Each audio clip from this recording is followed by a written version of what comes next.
श्री गुरु ग्रंथ साहिब जी महाराज तिन्हां दी गोद विच जुड़ बैठी गुरु रूप गुरु प्यारी साध संगत जीओ। वाहिगुरु जी का खालसा वाहिगुरु जी की फतेह। आप सारे गुरमुख प्यारे अमृतमयी गुरबाणी गुरु का कीर्तन सरवण कर रहे सी कि इस तरीके गुरु नानक साहब सच्चे पातशाह जी ने धर्मी जात पात मजहब तो ऊपर उठ के दिख पहरावे तो ऊपर उठ के अकाल पुरख सच्चे पातशाह जी का फरमान हर जगह ते जाके दिता। जिथे जात पात दे वस जीव एक दूसरे के नाल धड़े बना के दुविधा करते सी, पर महाराज सच्चे पातशाह जी ने अकाली जोत का फरमान चारे कुंडां दे विच जाके बरसाया। गुरबाणी गुरु दे विच दसदे आ बाबे तारे चारे चक नौ खंड पृथ्वी सच्चा ढोआ गुरमुख कल विच प्रगट हुआ। सच्चे पातशाह कहते हैं गुरु नानक देव सच्चे पातशाह ने भाई गुरदास जी दसते हैं गुरु नानक देव सच्चे पातशाह ने कला चारे दिशावां दे विच जाके देशां विदेशां दे विच जाके ही प्रचार नहीं किया। महाराज कहते नौ खंडां दी पृथ्वी तक भी उन्होंने उधार किया है। इस पंज भौतिक शरीर द्वारा तो उन्होंने सच का उपदेश दिता ही है। जिन्नी देर तक वो शरीर के विच रहा उस सूखम शरीर द्वारा भी उस शब्द की कला उन्होंने बरताया। नौ खंड पृथ्वी सच्चा ढोआ, नौ खंड पृथ्वी तक जाके सच का ढोआ दिता है। महाराज जी कहते गुरमुख कल विच प्रगट होगा। असीं उन्हां दा अवतार दिहाड़ा रल मिल के मना रहे हैं। महाराज सच्चे पातशाह जी की जो अलाही फरमान सी जो इस संसार दे विच को लैके आए, उन्होंने सानू दसिया कि सच जिसकी आपां खोज करते हैं वो किसी बाहरी संसार की अवस्था दे विच नहीं, वो कण कण दे विच वसिया होया रोम रोम दे विच वसिया होया प्रकाश रूपी एक पावर है, एनर्जी है, जोत है। ते किस तरीके की जोत है? महाराज कहते ने निस दामन ज्यों चमक चंदायन देखै अहनस जोत निरंतर पेखै। दामन कह दिता है चंद्रमा की रात, चंद्रमा के चानण निस कह दिता है रात। जिवें कहते पुन्निया की रात नूं चंद्रमा आप की रोशनी दे नाल सारी रात नूं उजल कर दिंदा है, जिवें चंद की रोशनी हुंदी है, साफ रोशनी पैंदी है सारे पासे। कहते इस तरीके की रोशनी के रूप दे विच आए वो जोत निरंजन जिसदे आपां दर्शन करने हैं। सच्चे पातशाह कहते वो सारे पासे इस तरह उसका फैलाव है। तो फिर वो पूछते आ भी झगड़ा किस गल का है? मक्के मदीने जाते आ, बनारस जाते आ, कुरुक्षेत्र जाते आ, जगन्नाथपुरी जाते आ, सिद्धा पास जाते आ, झगड़ा किस गल का है? भगती तुसी सारे कर रहे हो, करवा रहे हो, फिर झगड़ा किस गल का है? तो जदों देखते आ भगती भी सारे कर रहे आ, ज्ञान भी सारे कर रहे आ, पर इन्होंने मिलाप नहीं किया। ये सिर्फ संसारी ज्ञान के आधार के उपर ही ये सारे ज्ञान करते पे ने। संसारी ज्ञान के उपर ही सारा इन्हों का जो वाद विवाद है, इन्होंने अंदरों मिलाप नहीं किया। ਐਸੇ ਜੀਵਾਂ ਦੇ ਲਈ ਮਹਾਰਾਜ ਨੇ ਗੁਰਬਾਣੀ ਵਿੱਚ ਫਰਮਾਨ ਕੀਤਾ ਹੈ, ਮੁਖ ਤੇ ਪੜਤਾ ਟੀਕਾ ਸਹਿਤ, ਹਿਰਦੇ ਰਾਮ ਨਹੀਂ ਪੂਰਨ ਰਹਿਤ। ਮੁਖ ਤੋਂ ਤਾਂ ਟੀਕੇ ਸਹਿਤ ਪੜ ਕੇ ਅਕਾਲ ਪੁਰਖ ਦੀ ਗੱਲ ਕਰਦਾ ਹੈ, ਗੱਲੀ ਹੋਂ ਸੁਹਾਗਣ ਭੈਣੇ, ਕੰਤ ਨਾ ਕਬੂ ਬਣ ਜਾ। ਗੱਲਾਂ ਦੇ ਨਾਲ ਸੁਹਾਗਣਾ ਬਣੀਆਂ ਹੋਈਆਂ ਨੇ, ਮੁਖ ਤੋਂ ਟੀਕੇ ਸਹਿਤ ਪੜਦੇ ਨੇ, ਪਰ ਜੋ ਹਿਰਦੇ ਵਿੱਚ ਉਹ ਜੋਤ ਦਾ ਪ੍ਰਕਾਸ਼ ਪ੍ਰਗਟ ਨਹੀਂ ਹੋਇਆ।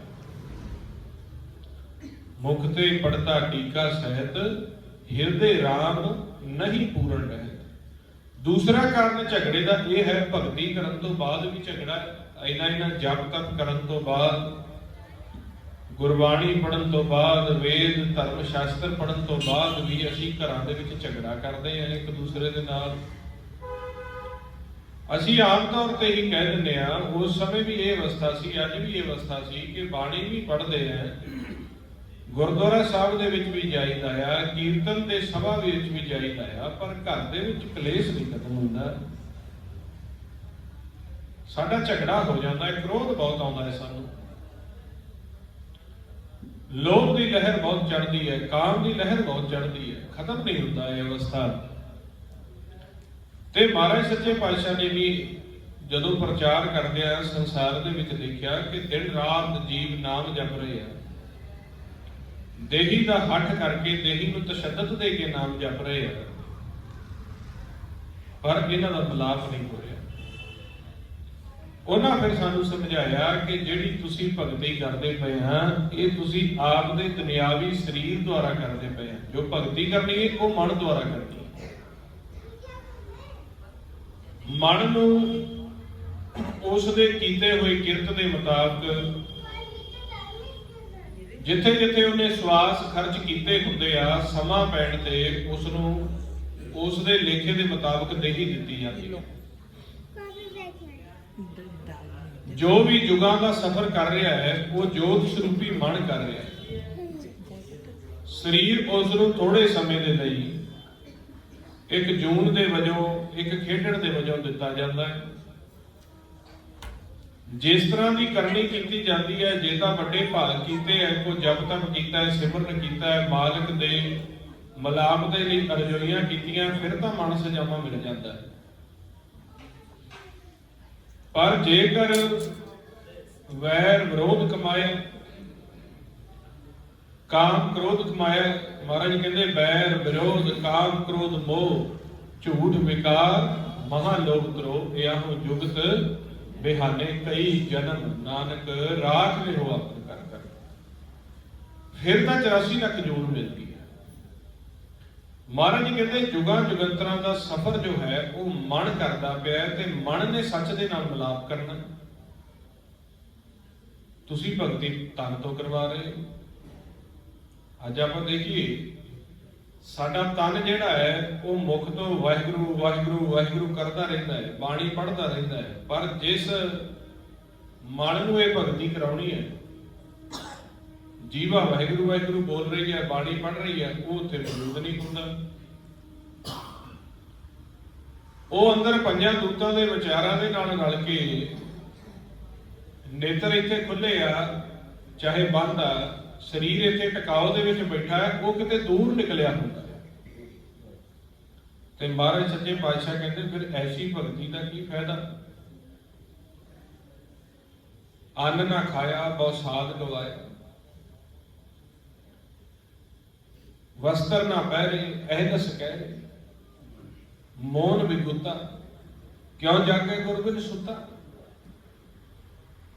ਮਹਾਰਾਜ ਕਹਿੰਦੇ ਅੰਨ ਨਹੀਂ ਖਾਂਦਾ ਪਿਆ, ਸਰੀਰ ਦੇ ਉੱਪਰ ਤਸ਼ੱਦਦ ਕਰ ਰਿਹਾ ਹੈ, ਵਸਤਰ ਨਹੀਂ ਪਹਿ ਰਿਹਾ, ਮੌਨ ਰੱਖ ਕੇ ਬੈਠਾ ਹੋਇਆ ਹੈ। ਹੁਣ ਠੰਡੇ ਪਾਣੀ ਦੇ ਵਿੱਚ ਆਸਣ ਲਾ ਕੇ ਬੈਠ ਜਾਂਦੇ, ਪਰ ਜਿਸ ਮਨ ਨੇ ਟਿਕਾਓ ਕਰਨਾ ਹੈ, ਉਹ ਪਾਣੀ ਦੇ ਵਿੱਚ ਬੈਠਿਆਂ ਵੀ ਸਰੀਰ ਉੱਥੇ ਬੈਠਾ ਰਹਿੰਦਾ, ਮਨ ਵਿਚਾਰਾ ਫੁਰਨਿਆਂ ਦੇ ਵਿੱਚ ਫਿਰ ਕਿਸੇ ਪਾਸੇ ਨਿਕਲ ਜਾਂਦਾ। ਚਾਰੇ ਪਾਸੇ ਅਗਨ ਬਾਲ ਕੇ ਬੈਠ ਜਾਂਦੇ, ਦੇਹੀ ਨੂੰ ਤਸ਼ੱਦਦ ਦਿੰਦੇ। ਅਗਨ ਦੇ ਵਿੱਚ ਸਰੀਰ ਧੁਖਦਾ ਰਹਿੰਦਾ ਹੈ, ਸਰੀਰ ਦੇ ਉੱਪਰ ਤਸ਼ੱਦਦ ਹੁੰਦੀ ਹੈ, ਮਨ ਫਿਰ ਵਿਚਾਰਾਂ ਵਿੱਚ ਚਲਾ ਜਾਂਦਾ ਹੈ। ਚਾਹੇ ਸਰੀਰ ਨੂੰ ਭੁੱਖਿਆ ਰੱਖ ਲਈਏ, ਚਾਹੇ ਵਰਤ ਰੱਖ ਲਈਏ, ਚਾਹੇ ਮੌਨ ਵਰਤ ਰੱਖ ਲਈਏ, ਚਾਹੇ ਅੰਨ ਦਾ ਵਰਤ ਰੱਖ ਲਈਏ, ਸਾਦੇ ਕੱਪੜੇ ਪਾ ਲਈਏ, ਮਹਿੰਗੇ ਕੱਪੜੇ ਪਾ ਲਈਏ, ਮਨ ਦੇ ਵਿਚਾਰ ਤਾਂ ਨਹੀਂ ਰੁਕਦੇ। ਤੇ ਮਹਾਰਾਜ ਸੱਚੇ ਪਾਤਸ਼ਾਹ ਕਹਿੰਦੇ ਫਿਰ ਜਦੋਂ ਮਨ ਤੁਹਾਡਾ ਠਹਿਰਦਾ ਹੀ ਨਹੀਂ ਪਿਆ, ਆਪਾਂ ਦੇਖਦੇ ਹਾਂ ਜਦੋਂ ਕਾਜੀ ਦੇ ਨਾਲ ਨਮਾਜ਼ ਪੜ੍ਹਦੇ ਆ, ਉਹ ਕਹਿੰਦਾ ਤੂੰ ਸਾਡੇ ਨਾਲ ਨਮਾਜ਼ ਪੜ੍ਹ, ਜਿਵੇਂ ਭਾਈ ਸਾਹਿਬ ਹੁਣੇ ਮੱਕੇ ਦਾ ਉਪਦੇਸ਼ ਸੁਣਾਉਂਦੇ ਪਏ ਸੀ। ਤੇ ਆਪਾਂ ਇਤਿਹਾਸ ਤੋਂ ਭਲੀ ਭਾਂਤ ਜਾਣੂ ਆ, ਜਦੋਂ ਨਮਾਜ਼ ਪੜ੍ਹਦੇ ਆ ਇੱਕ ਦਾ ਮਨ ਆਪਦੇ ਘਰ ਚਲਾ ਜਾਂਦਾ, ਦੂਸਰਾ ਘੋੜਿਆਂ ਦੇ ਵਿੱਚ ਦੀ ਜਿਹੜੀ ਆ ਖਰੀਦੋ ਫਰੋਖਤ ਕਰਦਾ ਫਿਰਦਾ। ਤੇ ਮਹਾਰਾਜ ਪੜ੍ਹਦੇ ਉਹਦੀ ਨਮਾਜ਼ ਦੇ ਜੋ ਅੱਖਰ ਪੜ੍ਹਦੇ ਆ ਉਹ ਰੁਕ ਜਾਂਦੇ ਆ। ਉਹ ਬਾਅਦ ਵਿੱਚ ਕਹਿੰਦਾ ਤੂੰ ਸਾਡੇ ਨਾਲ ਨਮਾਜ਼ ਨਹੀਂ ਪੜ੍ਹੀ। ਕਹਿੰਦੇ ਪੜ੍ਹਦਾ ਕਿਹਦੇ ਨਾਲ? ਤੂੰ ਤਾਂ ਇੱਥੇ ਹੈ ਨਹੀਂ ਸੀ। ਤੂੰ ਕਿਹਾ ਸੀ ਮੇਰੇ ਨਾਲ ਪੜ੍ਹ, ਤੂੰ ਤਾਂ ਇੱਥੇ ਹੈ ਨਹੀਂ ਸੀ। ਮੈਂ ਨਹੀਂ ਸੀ ਹੈਗਾ, ਮੈਂ ਤਾਂ ਇੱਥੇ ਖੜਾ ਸੀ, ਮੈਂ ਕਿੱਥੇ ਗਿਆ? ਤੂੰ ਜਾਣ ਕੇ ਮੈਨੂੰ ਬੋਲਾਂ ਦਾ ਜਾਲ ਪਾ ਕੇ ਫਸਾਉਣਾ ਚਾਹੁੰਦਾ। ਤੇ ਮਹਾਰਾਜ ਜੀ ਕਹਿੰਦੇ ਤੂੰ ਤਾਂ ਘੋੜਿਆਂ ਦਾ ਵਪਾਰ ਕਰਦਾ ਫਿਰਦਾ ਸੀ। ਦੂਸਰੇ ਨੂੰ ਕਹਿੰਦੇ ਤੂੰ ਆਪਦੇ ਘਰ ਫਿਰਦਾ ਸੀ। ਇਸ ਤਰ੍ਹਾਂ ਕਰਕੇ ਉਹ ਕਹਿੰਦੇ ਕਿਸ ਨੂੰ ਇਹ ਪਖੰਡ ਕਰਕੇ ਦਿਖਾ ਰਹੇ ਹੋ? ਫਿਰ ਤਾਂ ਦੇਹੀ ਦੀ ਭਗਤੀ ਰਹਿ ਗਈ, ਮੁੱਖ ਵਾਹਿਗੁਰੂ ਵਾਹਿਗੁਰੂ ਕਰ ਰਿਹਾ, ਸਤਨਾਮ ਵਾਹਿਗੁਰੂ ਕਰ ਰਿਹਾ, ਜਪਜੀ ਸਾਹਿਬ ਪੜ੍ਹ ਰਿਹਾ। ਅੱਜ ਆਪਾਂ ਆਪਦੇ ਹਾਲਾਤ ਦੇਖੀਏ, ਜਾਪ ਸਾਹਿਬ ਪੜ੍ਹ ਰਹੇ ਹਾਂ, ਸਹਿਜ ਪਾਠ ਪੜ੍ਹ ਰਹੇ ਹਾਂ, ਜਿਸ ਨੂੰ ਸਿਖਾਉਣਾ ਹੈ ਉਹ ਉੱਥੇ ਮੌਜੂਦ ਨਹੀਂ ਹੈਗੇ। ਤੇ ਮਹਾਰਾਜ ਕਹਿੰਦੇ ਇਹ ਜਿਹੜੀ ਹੈ ਇਹ ਬਗਲਾ ਸਮਾਧ ਹੈ। ਇਹ ਬਗਲੇ ਦੀ ਨਿਆਈ ਸਮਾਧ ਹੈ। ਜਿਵੇਂ ਬਗਲਾ ਕਿਸੇ ਸਰਵਰ ਦੇ ਵਿੱਚ ਆ ਕੇ ਉਸ ਦੀ ਦਿੱਖ ਵਿਖਣ ਨੂੰ, ਉਸ ਦਾ ਰੂਪ ਰੰਗ ਜਿਹੜਾ ਹੁੰਦਾ ਹੈ ਉਹ ਹੰਸ ਦੀ ਨਿਆਈ ਹੁੰਦਾ ਹੈ। ਪਰ ਹੰਸ ਤੇ ਬਗਲੇ ਤੇ ਚੋਗ ਦੇ ਵਿੱਚ, ਉਸ ਦੀ ਕਰਨੀ ਦੇ ਵਿੱਚ ਫਰਕ ਹੁੰਦਾ ਹੈ। ਜੋ ਬਗਲਾ ਹੈ ਉਹ ਵੀ ਇੱਕ ਲੱਤ ਤੇ ਖੜਾ ਹੋ ਕੇ ਸਮਾਧ ਲਗਾ ਲੈਂਦਾ ਹੈ, ਪਰ ਉਸ ਦੇ ਚਿੱਤ ਵਿੱਚ ਇਹ ਹੁੰਦਾ ਹੈ ਕਿ ਜਦੋਂ ਕੋਈ ਡੰਡੀ ਮੱਛੀ ਆਊਗੀ ਉਹ ਇੱਕ ਅੱਖ ਖੋਲ ਕੇ ਦੇਖਦਾ ਰਹਿੰਦਾ। ਜਦੋਂ ਕੋਈ ਡੰਡੀ ਮੱਛੀ ਆਉਂਦੀ ਹੈ ਸਮਾਧ ਚੱਕ ਕੇ ਉਸ ਦਾ ਸ਼ਿਕਾਰ ਕਰ ਲੈਂਦਾ, ਉਹਨੂੰ ਚੱਕ ਕੇ ਮੂੰਹ 'ਚ ਪਾ ਲੈਂਦਾ। ਪਰ ਜੋ ਹੰਸ ਹੈ ਉਸ ਦਾ ਹੰਸ ਦਾ ਜਿਹੜਾ ਚੋਗ ਹੈ ਉਹ ਹੀਰੇ ਮੋਤੀ ਦੀ ਚੋਗ ਹੈ, ਹੀਰਾ ਮੋਤੀ ਖਾਂਦਾ, ਉਹ ਡੰਡੀ ਮੱਛੀ ਨਹੀਂ ਖਾਂਦਾ। ਇਸੇ ਤਰੀਕੇ ਮਹਾਰਾਜ ਜੀ ਕਹਿੰਦੇ ਮਨਮੁਖ ਜਿਹੜਾ ਹੈ ਉਹ ਭਗਤੀ ਕਰਦਾ ਰਹਿੰਦਾ ਹੈ, ਇੱਕ ਦਿਖਾਵਾ ਕਰਦਾ ਹੈ, ਪਹਿਰਾਵਾ ਪਾਉਂਦਾ ਹੈ, ਸਰੀਰ ਦੀ ਸਜਾਵਟ ਕਰਦਾ ਹੈ, ਗਿਆਨ ਵੀ ਦੀਆਂ ਚਾਰ ਗੱਲਾਂ ਸਿੱਖਦਾ ਹੈ। ਪਰ ਜਦੋਂ ਮੌਕਾ ਆਉਂਦਾ ਹੈ ਤੇ ਮੁਖ ਦੇ ਵਿੱਚੋਂ ਕ੍ਰੋਧ ਦੇ ਬਚਨ ਕਰਨੇ ਸ਼ੁਰੂ ਕਰ ਦਿੰਦਾ ਹੈ, ਕਾਮ ਦੇ ਬਚਨ ਕਰਨੇ ਸ਼ੁਰੂ ਕਰ ਦਿੰਦਾ ਹੈ। ਤੇ ਮਹਾਰਾਜ ਸੱਚੇ ਪਾਤਸ਼ਾਹ ਕਹਿੰਦੇ ਕਰਨੀ ਕੁੱਤਾ ਦਰ ਫਰਮਾਨ। ਉਸ ਤਰ੍ਹਾਂ ਤਾਂ ਕਹਿੰਦਾ ਹੈ ਕਿ ਬਾਹਰੋਂ ਆਪ ਦੀ ਸੰਸਾਰ ਦੇ ਵਿੱਚ ਸ਼ੋਭਾ ਕਰਾਉਂਦਾ ਹੈ, ਆਪਦੇ ਦਰ ਦੇ ਉੱਪਰ ਬਾਹਰ ਸੋਹਣੀਆਂ ਗੱਲਾਂ ਲਿਖ ਕੇ ਲਾ ਲੈਂਦਾ ਹੈ, ਘਰਾਂ ਦੇ ਬਾਹਰ, ਆਪਦੇ ਕਮਰਿਆਂ ਦੇ ਬਾਹਰ, ਗੱਡੀਆਂ ਦੇ ਪਿੱਛੇ ਵਧੀਆ ਗੱਲਾਂ ਲਿਖਾ ਲੈਂਦਾ ਹੈ। ਪਰ ਜਿਹੜੀ ਕਰਨੀ ਹੈ ਉਹ ਕੁੱਤੇ ਦੇ ਨੇ ਲੋਭ ਵਾਲੀ। ਜਿਵੇਂ ਕੁੱਤਾ ਲੋਭ ਦੇ ਪਿੱਛੇ ਕਲੇਸ਼ ਕਰਦਾ ਹੈ, ਲੜਦਾ ਹੈ, ਦੂਸਰੇ ਕੁੱਤਿਆਂ ਨਾਲ ਰੋਟੀ ਪਿੱਛੇ ਲੜ ਪੈਂਦਾ। ਇਸੇ ਤਰੀਕੇ ਇਹ ਮਾਇਆ ਦੇ ਲੋਭ ਦੇ ਵਿੱਚ ਮਨਮੁਖ ਜੀਵ ਜਿਹੜੇ ਨੇ ਕਹਿੰਦੇ ਭਗਤੀ ਕਰਕੇ, ਜਪ ਤਪ ਕਰਕੇ ਇੱਕ ਵਿਖਾਵੇ ਦੇ ਰੂਪ ਦੇ ਵਿੱਚ ਕਰਦੇ ਆ। ਪਰ ਜਦੋਂ ਕਰਨੀ ਦੇਖੀਏ ਨਾ,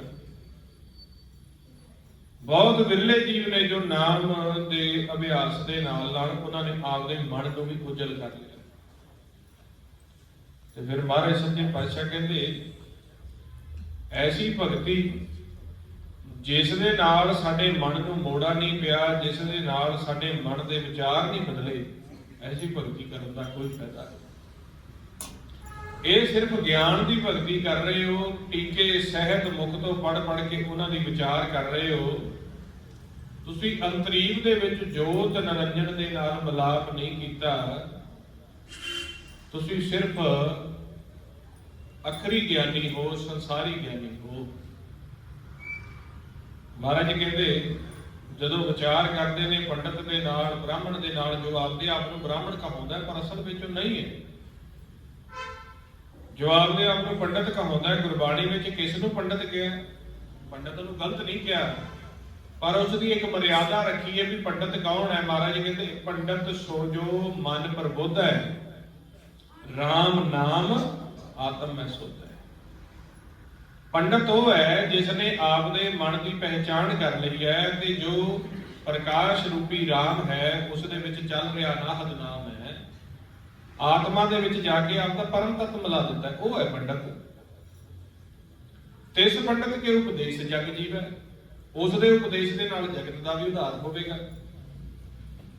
ਹੁਣ ਆਪਦਿਆਂ ਵੱਲੋਂ ਕਹਾਉਂਦਾ ਪੰਡਤ ਹੈ, ਪਰ ਨਾ ਆਤਮਾ ਦੀ ਪਹਿਚਾਣ ਕੀਤੀ ਹੈ, ਨਾ ਮਨ ਦਾ ਸਰੂਪ ਦੇਖਿਆ, ਨਾ ਰਾਮ ਨਾਮ ਦੇ ਵਿੱਚ ਜਾ ਕੇ ਸੁਰਤੀ ਮਿਲਾਈ, ਉਹ ਪੰਡਤ ਨਹੀਂ ਹੋ ਸਕਦਾ। ਫਿਰ ਮਹਾਰਾਜ ਜੀ ਕਹਿੰਦੇ ਬ੍ਰਾਹਮਣ ਸੋ ਜੋ ਬ੍ਰਹਮ ਵਿਚਾਰੇ। ਬ੍ਰਾਹਮਣ ਉਹ ਹੈ ਜਿਸਨੇ ਬ੍ਰਹਮ ਦੀ ਵਿਚਾਰ ਕਰ ਲਈ ਹੈ।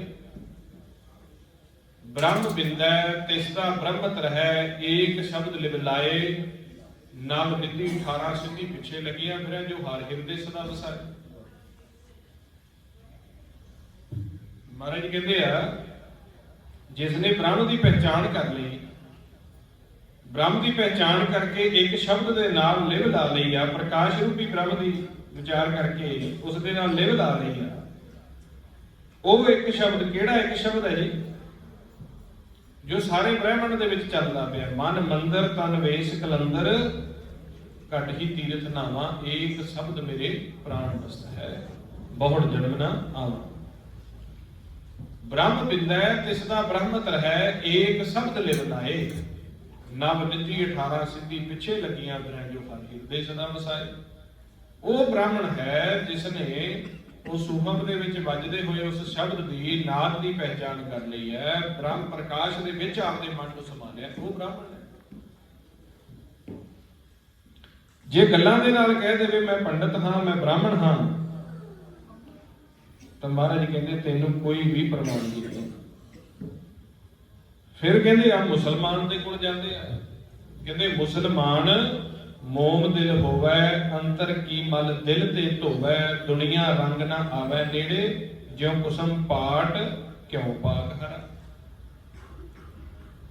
ਕਹਿੰਦੇ ਮੁਸਲਮਾਨ ਤਾਂ ਉਹ ਹੈ ਜਿਉ ਮੋਮ ਦਿਲ ਹੈ, ਕੱਟੜਤਾ ਉਹਦੇ ਚੁਗਿਰਦੇ ਵੀ ਨਹੀਂ ਵਸਦੇ। ਕਿਸੇ ਨੂੰ ਮਾੜਾ ਨਹੀਂ ਕਿਹਾ ਵੀ ਤੂੰ ਆਹ ਧਰਮ ਛੱਡ ਕੇ ਆਹ ਅਪਣਾ ਲਾ, ਆਹ ਛੱਡ ਕੇ ਆਹ ਅਪਣਾ ਲਾ। ਉਹਨੂੰ ਕਹਿੰਦੇ ਤੂੰ ਕਿਹੜੇ ਧਰਮ ਤੋਂ ਆ ਬਈ? ਕਹਿੰਦਾ ਜੀ ਮੈਂ ਪੰਡਤ ਹਾਂ। ਉਹਨੂੰ ਮਰਿਆਦਾ ਦੱਸੀ, ਫਿਰ ਨਾਮ ਸੁਣਦਾ ਸੱਚ ਦੇਖਦਾ। ਦੂਸਰੇ ਕੋਲ ਜਾਂਦੇ ਤੂੰ ਕਿਹੜੇ ਤੋਂ? ਮੈਂ ਬ੍ਰਾਹਮਣ ਹਾਂ ਜੀ। ਉਹ ਕਹਿੰਦੇ ਫਿਰ ਬ੍ਰਹਮ ਦੀ ਪਹਿਚਾਣ ਕਰ ਲਈ। ਤੀਸਰੇ ਕੋਲ ਜਾਂਦੇ ਕਹਿੰਦੇ ਮੈਂ ਮੱਕੇ ਜਾ ਕੇ ਪੁੱਛਦੇ ਆ, ਜਿਵੇਂ ਭਾਈ ਸਾਹਿਬ ਹੁਣੀ ਬਚਨ ਕਰ ਰਹੇ ਸੀ ਕੀਰਤਨ ਚ, ਤੂੰ ਕੌਣ ਹੈ? ਕਹਿੰਦੇ ਮੈਂ ਮੁਸਲਮਾਨ। ਤੇ ਕਹਿੰਦੇ ਫਿਰ ਅੰਦਰ ਦੀ ਕੱਟੜਤਾ ਤਾਂ ਛੱਡੀ ਨਹੀਂ। ਜਿਵੇਂ ਬਚਨ ਹੁਣ ਸੁਣਾ ਰਹੇ ਸੀਗੇ ਕਿ ਬਾਬਾ ਜੀ ਜਦੋਂ ਪੈਰ ਕਰਕੇ ਸੌ ਜਾਂਦੇ ਆ, ਕਹਿੰਦੇ ਇੱਧਰ ਸਾਡਾ ਅੱਲਾ ਵਸਦਾ, ਤੇ ਮਹਾਰਾਜ ਜੀ ਕਹਿੰਦੇ ਜਿੱਧਰ ਨਹੀਂ ਵਸਦਾ ਉੱਧਰ ਪੈਰ ਕਰਦੇ। ਤੇ ਮਹਾਰਾਜ ਕਹਿੰਦੇ ਮੁਸਲਮਾਨ ਮੋਮ ਦਿਲ ਹੋਵੇ, ਅੰਤਰ ਕੀ ਮਲ ਦਿਲ ਤੇ ਧੋਵੇ। ਉਹ ਤਾਂ ਆਪਦੇ ਮਨ ਦੇ ਵਿੱਚ ਰੱਤਾ ਭਰ ਵੀ ਵਿਚਾਰ ਕਰਨੇ ਦੀ ਮੈਲ ਨਹੀਂ ਰੱਖਦਾ, ਉਸ ਨੂੰ ਤਾਂ ਸਾਰੇ ਪਾਸੇ ਇੱਕ ਦਿਖਦਾ। ਦੁਨੀਆ ਰੰਗ ਨਾ ਆਵੇ ਨੇੜੇ, ਕਿਉਂ ਕੁਸਮ ਪਾਟ ਕਿਉਂ ਪਾਕ ਹੈ। ਜਿਵੇਂ ਦੁੱਧ ਦੇ ਵਿੱਚ ਘਿਓ ਸਮਾਇਆ ਹੋਇਆ ਹੈ, ਰੱਤਾ ਵੀ ਨਹੀਂ ਜਣਾਉਂਦਾ, ਦੋਨੋਂ ਇਕੱਠੇ ਇੱਕੇ ਜਗ੍ਹਾ ਦੇ ਵਿੱਚ ਰਹਿੰਦੇ ਆ, ਪਰ ਜਦੋਂ ਕੋਈ ਮਿਹਨਤ ਕਰਦਾ ਹੈ ਉਹ ਦੁੱਧ ਦੇ ਵਿੱਚੋਂ ਘਿਓ ਕੱਢ ਲੈਂਦਾ ਹੈ। ਉਸੇ ਤਰੀਕੇ ਜੋ ਮੁਸਲਮਾਨ ਹੈ, ਕਹਿੰਦੇ ਉਹ ਮਾਇਆ ਦੇ ਵਿੱਚ ਇਹ ਕਰਮ ਕਰਦਾ ਕਰਦਾ ਪਰਮੇਸ਼ਰ ਦੇ ਨਾਲ ਇੰਨਾ ਇਨ ਭਿੰਨ ਵਿੱਚ ਸਮਾਇਆ ਹੁੰਦਾ ਕਿ ਉਸ ਦੀ ਕੋਈ ਪਹਿਚਾਣ ਨਹੀਂ ਕਰ ਸਕਦਾ। ਜਿਵੇਂ ਇੱਕ ਕਮਲ ਫੁੱਲ ਹੈ, ਕਮਲ ਫੁੱਲ ਦੀ ਜੜ ਜੋ ਚਿੱਕੜ ਦੇ ਵਿੱਚ ਹੁੰਦੀ ਹੈ, ਉਸ ਦੀ ਜੜ ਚਿੱਕੜ ਦੇ ਵਿੱਚ ਹੋਣ ਦੇ ਬਾਵਜੂਦ ਵੀ ਉਸ ਦੀ ਸੁੰਦਰਤਾ ਦੇ ਉੱਪਰ ਉਸ ਦਾ ਕੋਈ ਪ੍ਰਭਾਵ ਨਹੀਂ ਪੈਂਦਾ ਚਿੱਕੜ ਦਾ। ਉਹ ਪਾਣੀ ਦੀਆਂ ਲਹਿਰਾਂ ਆਉਂਦੀਆਂ ਉਹ ਲਹਿਰਾਂ ਦੇ ਨਾਲ ਝੁਕ ਜਾਂਦਾ, ਥੱਲੋਂ ਚਿੱਕੜ ਨੂੰ ਮਹਿਸੂਸ ਨਹੀਂ ਕਰਦਾ, ਔਰ ਆਪ ਦੀ ਖੁਸ਼ੀ ਦੇ ਵਿੱਚ ਆਪ ਦੇ ਰੂਪ ਦਾ ਪ੍ਰਕਾਸ਼ ਕਰਦਾ। ਫਿਰ ਸੱਚੇ ਪਾਤਸ਼ਾਹ ਕਹਿੰਦੇ ਇਸ ਤਰ੍ਹਾਂ ਨਹੀਂ, ਇਹ ਤਾਂ ਤੁਸੀਂ ਸਾਰੇ ਮਾਇਆ ਦੀ ਸੇਵਾ ਕਰਦੇ ਹੋ। ਸਿਰਫ ਪਹਿਰਾਵਾ ਕੀਤਾ ਹੈ, ਕਿਸੇ ਨੇ ਨੀਲੇ ਵਸਤਰ ਪਾ ਲਏ ਆ, ਕਿਸੇ ਨੇ ਹਰੇ ਪਾ ਲਏ ਆ, ਕਿਸੇ ਨੇ ਸਫੈਦ ਪਾ ਲਏ ਆ। ਮਹਾਰਾਜ ਕਹਿੰਦੇ ਇਹ ਨਹੀਂ, ਮਾਇਆ ਮੋਹੇ ਦੇਵੀ ਸਭ ਦੇਵਾ, ਕਾਜ ਨਾ ਛੋੜੈ ਬਿਨ ਗੁਰ ਕੀ ਸੇਵਾ, ਉਹ ਅਬਨਾਸੀ ਅਲਖ ਅਪੇ। ਗੁਰੂ ਦੀ ਸੇਵਾ ਕਰਨੀ ਪੈਂਦੀ। ਇਹ ਤਾਂ ਮਾਇਆ ਦੀ ਸੇਵਾ ਤੁਸੀਂ ਕਰ ਕਰਕੇ ਮਨ ਨੂੰ ਮੈਲਾ ਕਰ ਲਿਆ। ਮਾਇਆ ਦੀ ਸੇਵਾ ਕੀ ਹੈ? ਅੱਖਰਾਂ ਦੁਆਰਾ ਭਗਤੀ ਕਰਨੀ, ਅੱਖਰਾਂ ਦਾ ਗਿਆਨ ਕਰਨਾ, ਤੇ ਜਿਸ ਪਰਮੇਸ਼ਰ ਦੇ ਲਈ ਅਸੀਂ ਭਗਤੀ ਕਰਦੇ ਆ ਉਸ ਦੇ ਸਰੂਪ ਦੀ ਪਹਿਚਾਣ ਨਾ ਹੋਣੀ। ਸਿਰਫ ਆਕਾਰ ਦੇ ਨਾਲ ਜੋੜਨਾ, ਪੱਥਰ ਦੇ ਨਾਲ ਜੋੜਨਾ,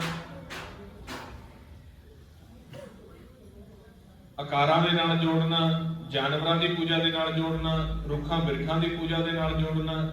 ਮਹਾਰਾਜ ਸੱਚੇ ਪਾਤਸ਼ਾਹ ਕਹਿੰਦੇ ਇਹ ਤਾਂ ਸਾਰਾ ਅਕਾਲ ਪੁਰਖ ਦਾ ਸਰਗੁਣ ਸਰੂਪ ਹੈ। ਉਹਨਾਂ ਨੇ ਨਿਰੰਕਾਰ ਦੇ 3 ਸਰੂਪ ਸਮਝਾ ਕੇ ਸਾਨੂੰ ਦੱਸਿਆ ਵੀ ਪੂਜਾ ਕਿਸ ਦੀ ਕਰਨੀ ਹੈ।